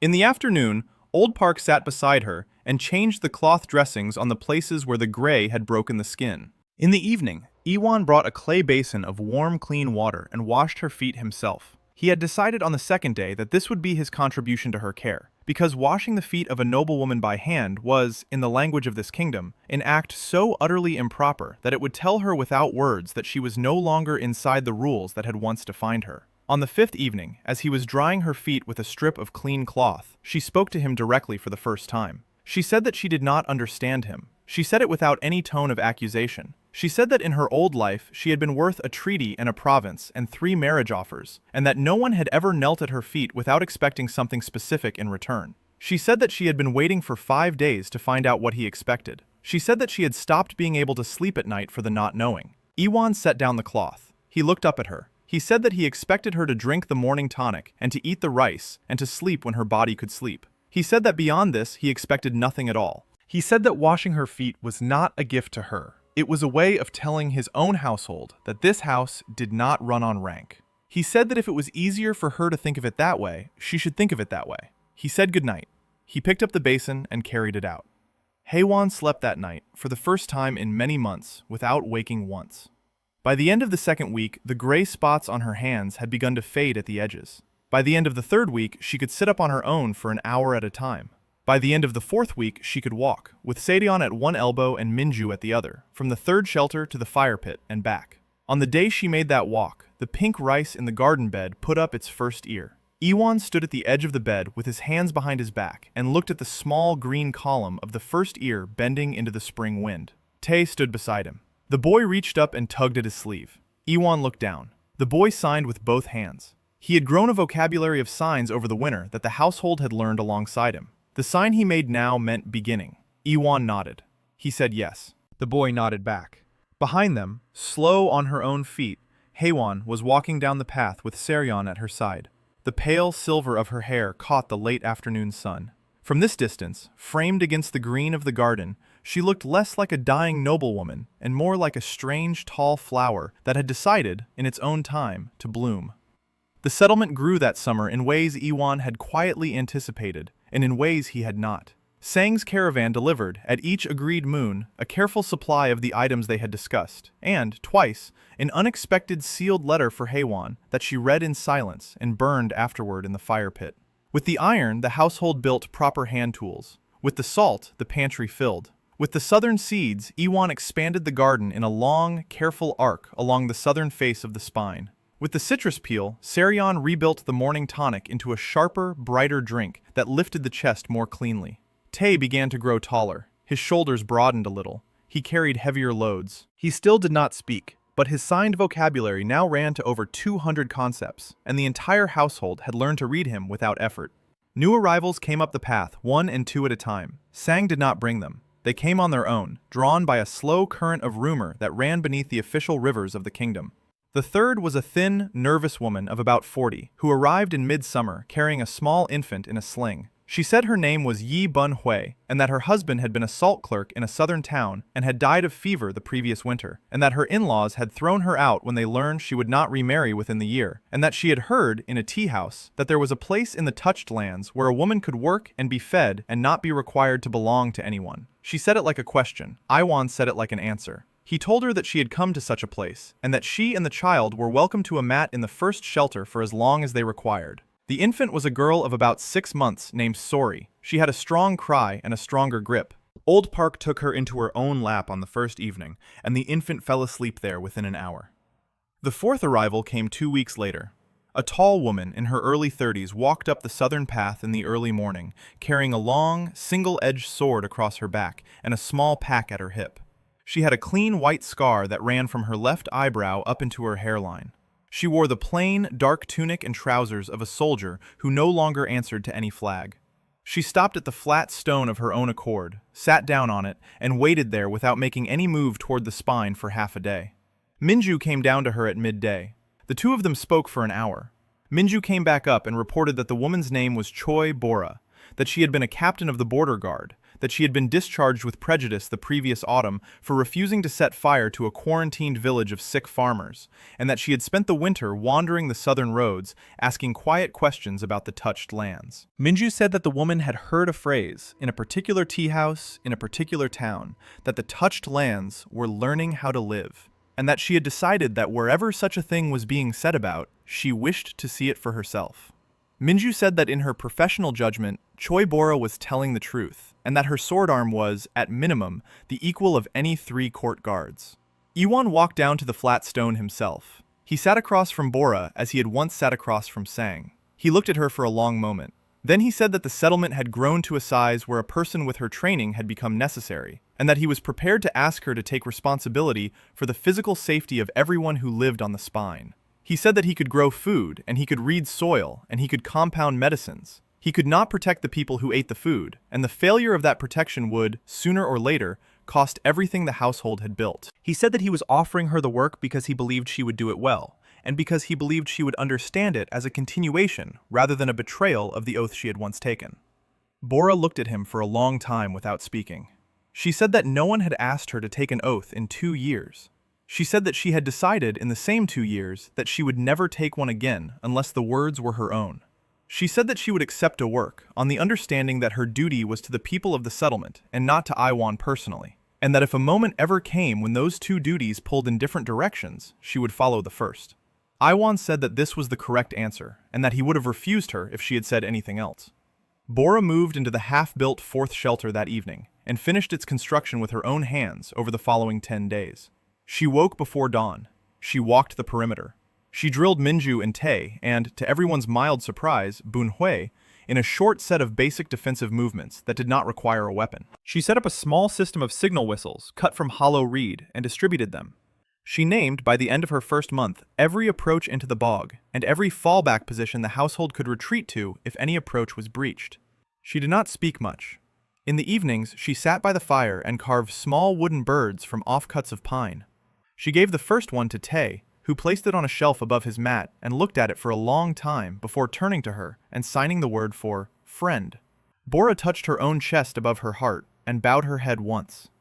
The 5th arrival came at the end of summer. A young woman of about 19 walked up the path alone in late afternoon. She wore the plain robe of a household servant. She had small, careful hands and large, careful eyes, and a way of holding her head slightly tilted, as if listening for sounds no one else could hear.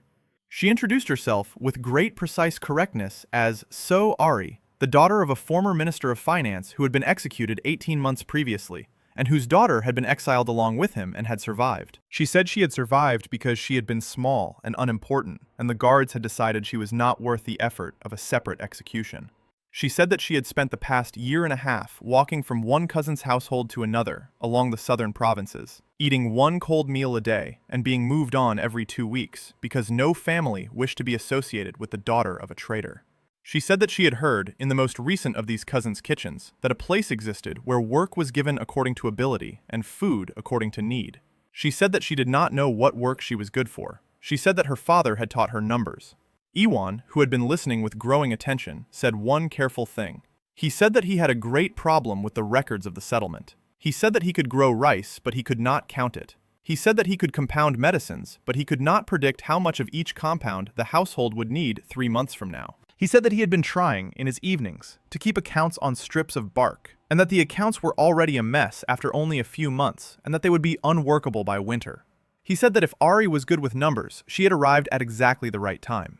Ari looked at him as if she did not entirely believe she was being addressed. Then she said, in a small voice, that she had memorized the tax tables of 3 provinces by the age of 12. She said that she could keep accounts. Iwan said that the work was hers. He had Tay lead her to the 5th shelter, which had been built that month against this kind of need, and which contained a low writing desk Bora had constructed and a small jar of soot ink and a bundle of cured bark strips. Ari stood in the doorway of her shelter and looked at the desk for a long time. Then she sat down at it. She picked up a strip of bark. She wrote, very carefully, her own name. Then she wrote, beneath it, the name of the settlement that did not yet have a name.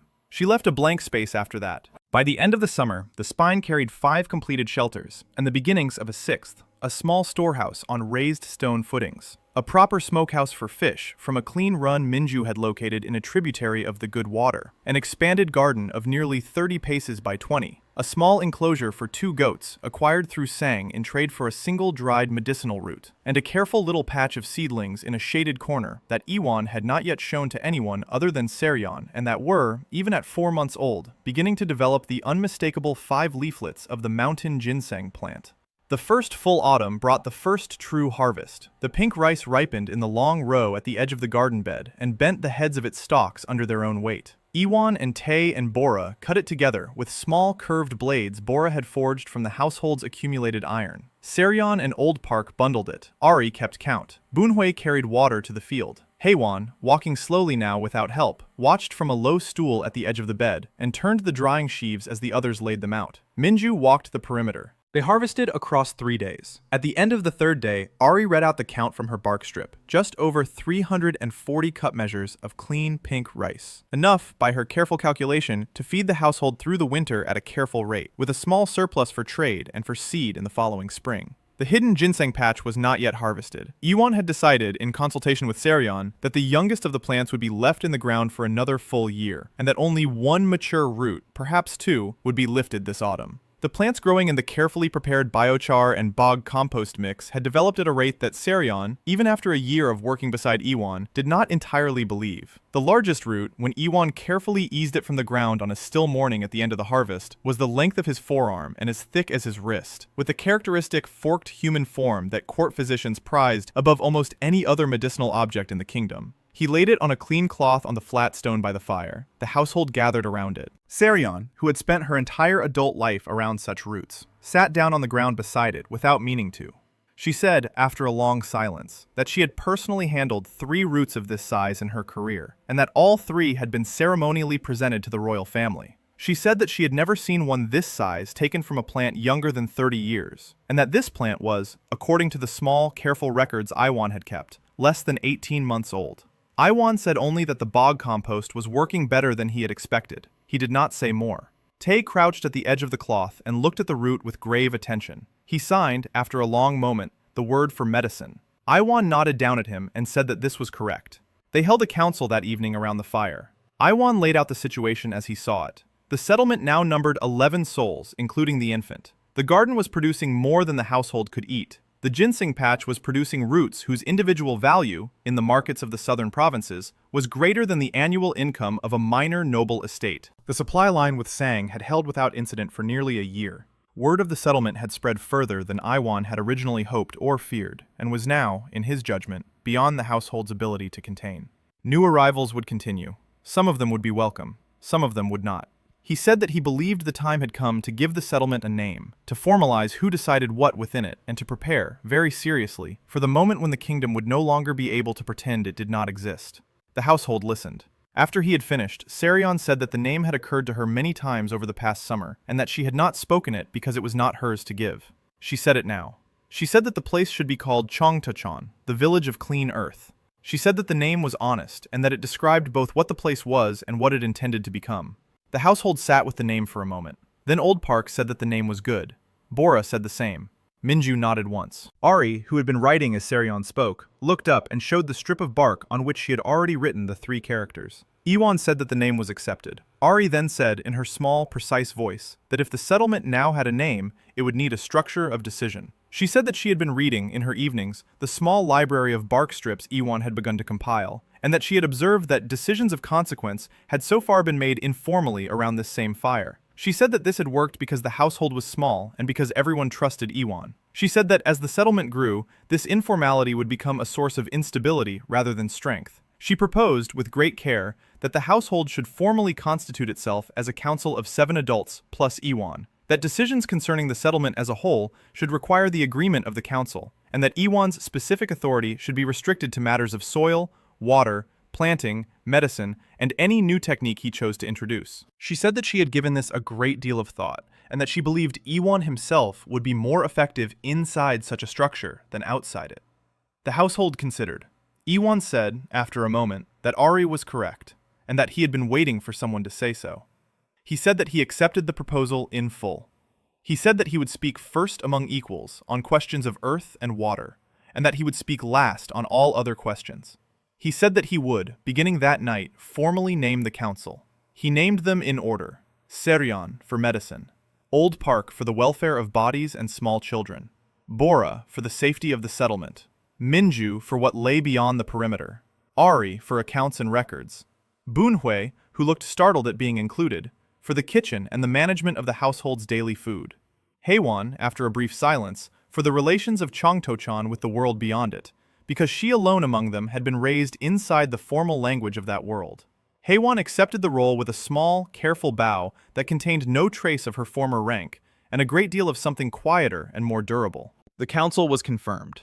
Ari wrote down the 7 names beneath the name of the village on her bark strip. She drew a small, careful symbol beside each name to mark the area of responsibility. The strip was hung that night, on Iwan's request, from a peg above the door of the first shelter, where every person passing in or out could see it. Across the autumn that followed, the council met every 7 days. Decisions were made about the expansion of the garden, the building of further shelters, the establishment of a small school for the household's 2 children and any future children to learn reading and counting and basic soil reading, the careful sale, through Sang, of the single mature ginseng root, the use of the proceeds to acquire 2 additional goats and a single small ox, the establishment of a sealed strong box for surplus coin to be kept inside the storehouse under Ari's lock, and the preparation of a written protocol, drafted by Heiwan, for the reception of any new arrival, including a careful set of questions that Minju and Bora would ask at the flat stone before any stranger was permitted further up the path. The first sale of the ginseng root, carried out through Sang on a still autumn night, returned to the settlement an amount of silver that Ari, after counting it twice, said exceeded the annual tax revenue of the small county in which the southern town nearest the dry hills was located. She said this with no expression on her face. Iwan said that the money would be used in the order the council had agreed. He said that he wished to add 1 item to the list. He said that he wished to set aside a particular portion of the proceeds, perhaps a 10th, into a separate sealed jar to be kept beneath the writing desk in Ari's shelter. He said that this jar would be used, when the time came, for what he called outside payments. He said that he meant by this expression the costs of bringing patients up the path who could not pay, and the costs of caring for them through their recoveries. Serion looked at him sharply. She said that he was preparing to open Changtochan to the outside world more widely than the household had so far discussed. Iwan said that this was correct. He said that he had decided, the day the harvest was counted, that the settlement had passed the point at which it could justify hoarding what it knew. He said that the kingdom would come for them eventually, regardless of what they did. He said that when it came, he wished for the settlement to be standing on the moral ground of having already saved a great many of the kingdom's own people, and not on the smaller ground of having merely fed itself well. The council was quiet for a long time. Then Heiwan, slowly, said that she agreed. She said that her own family, the great house of Zhang, had once been considered one of the foremost families in the kingdom, and that not one of its many doctors and not one of its many connections had been able to do for her what this small household of strangers in a poisoned bog had done in 4 months. She said that she could not, having received this gift, remain part of a council that refused to extend it. She said that she would, if the council agreed, take responsibility for the discreet identification of suitable patients from outside the touched lands, and for the careful management of their arrivals and departures, using channels in the southern provinces that she had grown up understanding. The council voted. The vote was unanimous. Ewan, sitting last, said only one word, which was yes. The outside payments jar was sealed beneath Ari's desk that same night. Over the following weeks, the council, working through Haewon and Sang, identified 6 potential first cases.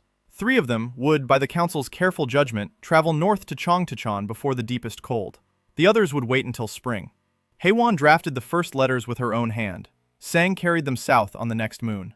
On the night before the first new patient arrived, Ewan walked alone to the ginseng patch and stood at its edge in the cold autumn dark.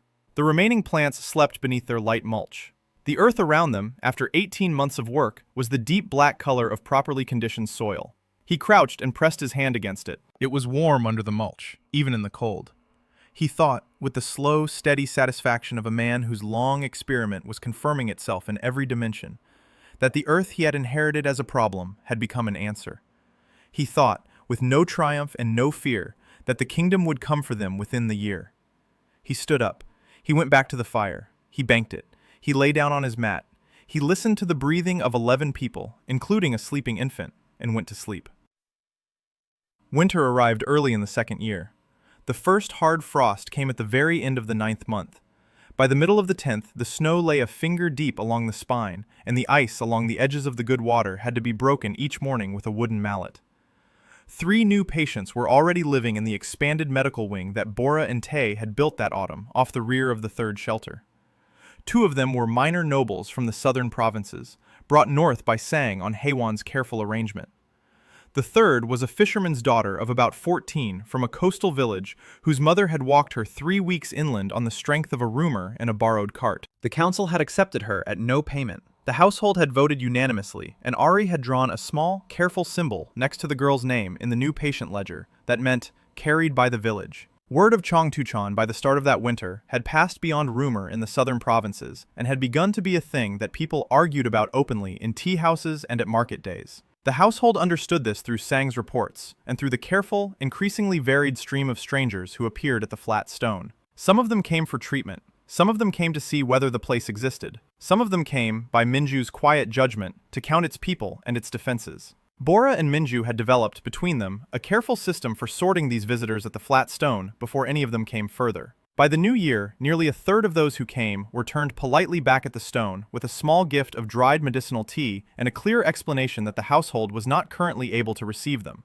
None of them ever became violent at the stone. Most of them walked back down into the dry hills, thoughtful and unsurprised. 2 months into that winter, on a cold, clear morning in the 11th month, a different kind of visitor arrived. He was a single rider on a small, fast horse. He wore the dark blue traveling cloak of a court messenger of the 3rd rank, and carried, in a leather tube at his hip, a sealed letter bearing the personal mark of the crown prince. He stopped at the flat stone. He dismounted. He removed his sword and laid it across the stone in plain sight. He sat down beside it, and waited. Minju watched him from the slope above for nearly 2 hours before going down. They spoke briefly. She came back up the path at a careful walk and called the council together at the fire. She said that the man at the stone was who he claimed to be, and that the letter was, in her professional judgment, genuine. She said that the man had said only that he had been instructed to deliver the letter into the hands of the person responsible for the settlement, and that he had been further instructed to wait for a written reply for up to 7 days, after which he would depart whether or not a reply had been given. The council read the letter in the first shelter, passing it from hand to hand. It was short. It was written in the precise formal hand of a senior court scribe. It addressed itself, without using any name, to the master of the settlement currently active in the lands of the Mistbelt.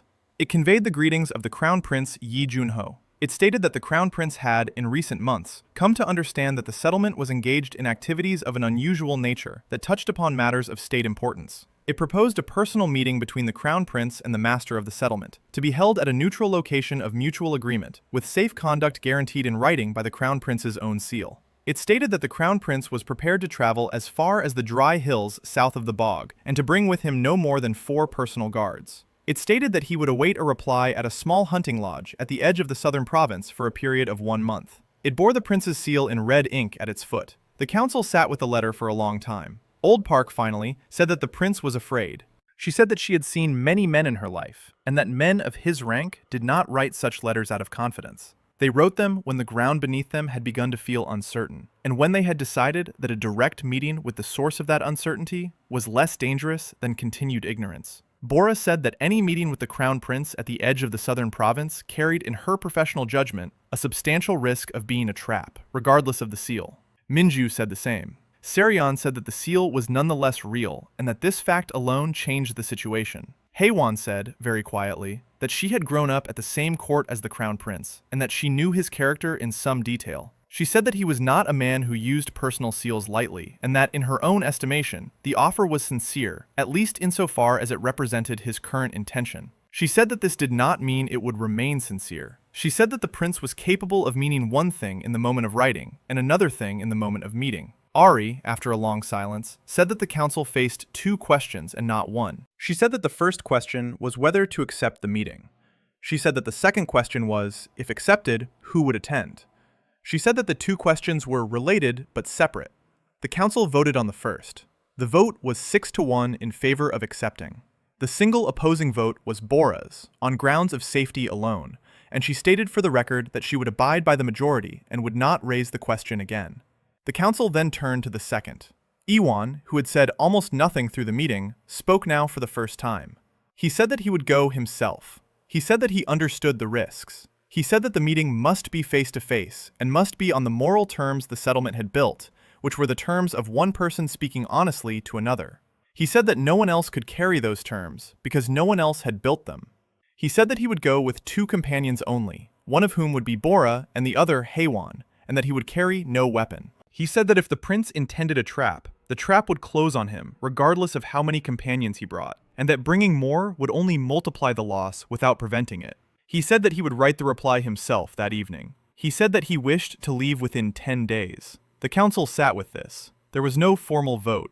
After a long moment, Old Park said only that she would prepare the medicines for the journey. Serion said that she would prepare the road tonic. Ari said that she would prepare the documents. Minju said that she would walk ahead of the small party on the road, unseen, the entire way south. Bunwei said nothing, but stood up and went to the kitchen and began to prepare a meal for the messenger at the stone, who had now been sitting beside his horse and his laid-down sword in the cold for 4 hours. The meeting was set. In the reply letter that Iwan wrote that same night, for the first full moon of the new year, at the small hunting lodge the prince had named, with the prince to be accompanied by no more than the 4 guards he had himself proposed, and with Iwan to be accompanied by Bora and Haewon, and no one else.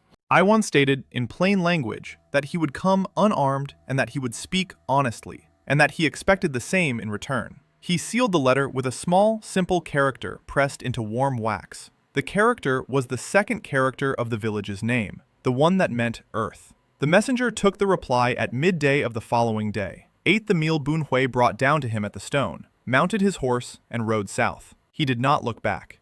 Through the days that followed, Chongtuchon prepared. The garden was put to bed. The medicinal stores were divided into traveling portions and resident portions. The patient wing was reorganized so that Serion and Old Park could manage it alone in Iwan's absence. Bora drilled the household one final time in the perimeter signals. Minju packed her own small bag and left 2 days before the main party, walking south alone through the cold, dry hills. On the evening before the main party's departure, Iwan walked one last time to the ginseng patch. The plants slept beneath their winter mulch. He laid his palm flat against the cold, black soil. He stayed there for a long time. He spoke to no one, not even himself. Then he stood up and went back to the fire.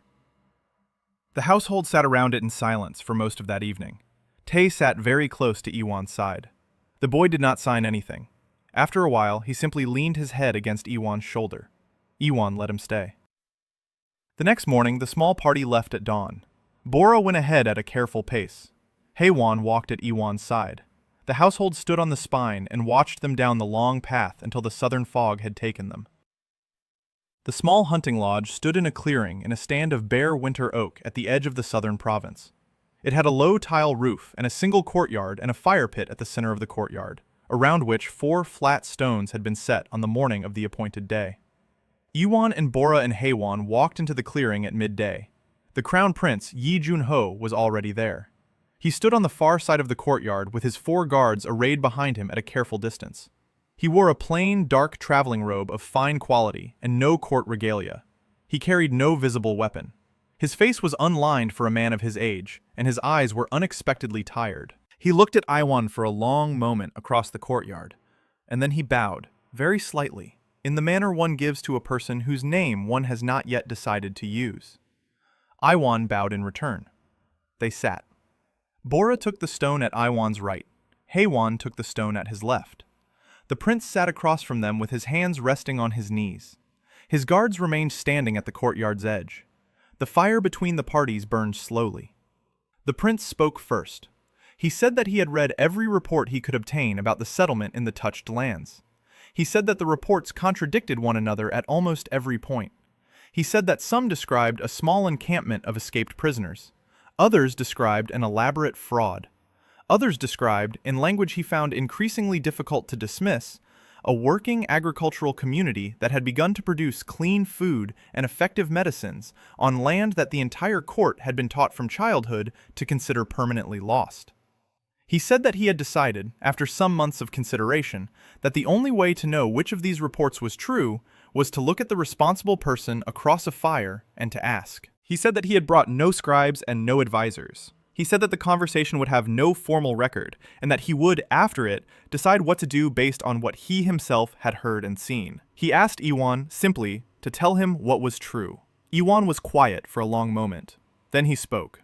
He said that he was a man who had been condemned to the bog approximately 2 years previously, and who had not died there. He said that he had found, on examining the bog, that it was not a divine curse, but a long, slow poisoning of the soil and water by substances that could be identified, drawn out by particular plants, bound into particular forms of charcoal, and over time removed. He said that he had begun to remove them, on a small scale, in one corner of the bog. He said that other people, sent into the bog as he had been, or fleeing toward it from elsewhere, had joined him. He said that together they had built a small village. The village now numbered, at last count, 14 people. The village fed itself. The village had begun to treat outsiders who came to it sick. The village called itself Chongtochan.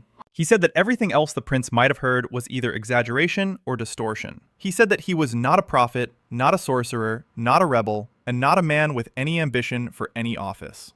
He said that he was a person who understood the earth, and who had been given, through circumstances he could not entirely explain, the opportunity to act on that understanding. He said that he was using the opportunity. The prince listened without interrupting. When Iwan had finished, he was quiet for a long time. Then he asked one question. He asked whether the work Iwan had done in his own bog corner could be done on a larger scale. He asked whether the methods could be taught. He asked, in plainer language, whether the touched lands as a whole could in time be cleaned, or whether what Iwan had achieved was a small, local victory that could not be expanded. Iwan said that the methods could be taught. He said that the work could be expanded. He said that the work, however, required a particular condition that the kingdom had so far refused to meet. The condition was that the source of the poison be stopped. He said that as long as the source continued to feed the touched lands, no amount of cleaning anywhere within them could keep pace. He said that the source was known to him. He said that he believed it was known to the prince as well. He said the name of the mineral. He said the location of the principal mine.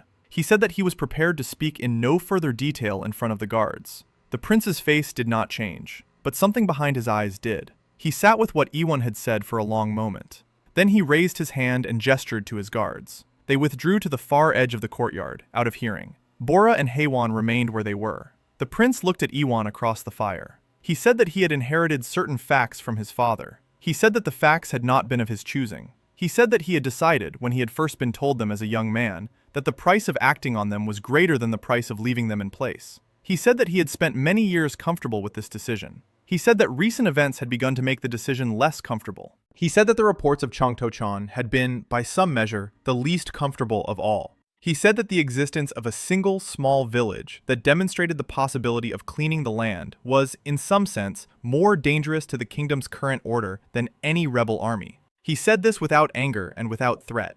He said it as a man describing weather. Iwan said that he understood. He said that he was not asking the prince to dismantle the existing order in a year. He was asking the prince to consider, over a period of years, what kind of kingdom the prince wished to leave to his children. He said that one kind of kingdom could continue to extract the yellow mineral, continue to send its sick and its inconvenient into the touched lands, and continue to teach its people that this was the will of the heavens. That kingdom would last, perhaps, another 2 generations before the fog reached the walls of the capital. He said that another kind of kingdom could begin, slowly, to close the worst of the mines. It could redirect the kingdom's resources toward cleaner sources of metal. It could acknowledge, with whatever degree of public honesty the prince could manage, that the touched lands were not cursed, but injured. It could permit Cheongtu-chan to exist openly and to teach its methods to others. That kingdom might, after 20 or 30 years, see the fog withdraw. It would not be the same kingdom as the one the prince had inherited, but it would still be standing in 50 years, and its grandchildren would not breathe gray air. He said that he was not in a position to compel either choice. He said that he was in a position to point them out. The prince did not answer immediately. He looked into the fire for a long time. Then he said that he had a question of his own. He asked whether Iwan, having spoken so clearly about what the kingdom should do, intended to come to the capital. He asked whether Iwan was, in effect, proposing himself as a court advisor. Iwan said that he was not. He said that he intended to return to Cheongtu-chan at the end of this meeting and to remain there. He said that what the kingdom did with what he had said was the kingdom's business. He said that he would not refuse to teach any person the prince sent north, provided that person came in honesty and was willing to begin by learning to dig. He said that he would not himself leave the village. He said that the village had become, in a sense he did not entirely understand, the place where his life now belonged. The prince absorbed this. After a long moment, he said that he believed Iwan. He said that he had come prepared, depending on the meeting, to issue any of several orders. He said that he had brought, in the leather tube at his hip, 3 sealed documents, each containing a different instruction. The first, if issued, would order the immediate destruction of Cheongtu-chan by a force of regular army troops. The second, if issued, would order the relocation of Iwan and his closest associates to the capital under formal court appointment, with the village to be absorbed into the royal estate. The third, if issued, would order the recognition of Cheongtu-chan as an autonomous community within the touched lands, under direct royal protection, with safe passage guaranteed for any person traveling to or from it, and with no taxation or military demand placed upon it for an initial period of 10 years. He said that he had not, until this moment, known which of the 3 he would issue. He said that he now knew. He drew the third document from the tube. He pressed his personal seal into a small dish of warm wax that one of the withdrawn guards brought forward at his gesture, and he sealed the document there at the fire, in front of Iwan and Bora and Haewon. He handed it across the fire to Iwan. He said that he could not promise what his own successors would do. He said that he could not promise what his court would say when he returned with the document already sealed. He said that he could promise only that the document was real, that it would be entered into the royal records on his return, and that it would stand as long as he himself lived to defend it. He said that he hoped, for the sake of his own grandchildren, as well as for Iwan's, that this would be long enough for the larger work to begin. Iwan took the document. He bowed once, deeply, to the prince. The prince bowed in return. They stood. The guards came forward. The prince mounted his horse. He paused before riding out of the clearing. He looked back at Iwan. He said one last thing. He said that he did not know whether the heavens had sent Iwan to the bog, or whether the bog had grown Iwan out of its own injury. He said that either way he was, in his own private estimation, grateful. Then he rode south. Iwan and Bora and Haewon walked north. Minju joined them on the road on the second day, appearing out of a stand of winter pines as if she had been part of the trees the entire time. They walked the long road home together. They reached the southern edge of the bog on the 7th day. The household was waiting at the flat stone. The whole household. Old Park standing at the front with Sori on her hip. Seryon beside her. Ari and Boonwei and Tae just behind. The fisherman's daughter and the 2 recovering nobles standing a little apart, watching. Tae broke from the group when he saw Iwan, and ran the last 50 paces and threw both arms around his waist. Iwan set down his pack and held the boy for a long moment. Then he straightened and lifted the sealed document so that the household could see it. He told them, simply, what had been agreed. The household listened in silence. When he had finished, Old Park said only that she would put a kettle on. They walked up the long path together to the spine. They came over the last rise at sunset. The garden lay below them under its winter mulch. The shelters stood in their careful row along the southern slope. The good water ran clean from its catchment basin. A thin curl of pale smoke rose from the central fire pit where Boonwei had banked it before coming down to the stone. Beyond the spine, the bog stretched out to the east, gray and quiet under the low sun. In the far distance, just visible through a gap in the reeds, a long, thin band of healthier green ran along a line where, over the previous summer, Iwan had begun a second cleaned strip of soil. The strip was very small. It was perhaps 30 paces long and 3 paces wide. Anyone looking down from the air, if such a thing had been possible, would have seen it as a single, small, bright thread in a vast gray cloth. Iwan stood on the rise and looked at it for a long time. He thought very clearly that 30 paces was nothing. He thought equally clearly that 30 paces was a beginning that had not existed 2 years ago. He thought about the document in his pack and about the prince riding south. He thought about the report still sealed in oilcloth in the bottom of his clothes chest. He thought about the ginseng patch sleeping under its mulch and the pink rice stored in its jars, and the 11 sets of breathing he would lie down beside that night, and the 3 more sets that had joined them since spring. He thought about the kingdom, and about the gray fog, and about the slow, patient work of soil. He thought, finally, about a young clerk who had once written a careful report and had gone to his death asking the heavens, in whatever language he had, for someone who knew how. He laid his hand briefly against the cold ground beside the path. He did not speak. He stood up. He walked down the slope to the fire, where the kettle was already steaming. He sat down with his household around him. Bunhui poured the tea. Old Park handed him the first cup. He held it between his palms and felt its warmth move into his fingers. He looked around the fire at every face in turn. Then he took the first slow sip, and the small, bright village of clean earth went on, into its second winter and its third year, and whatever long, careful future the slow turning of the soil would grant it.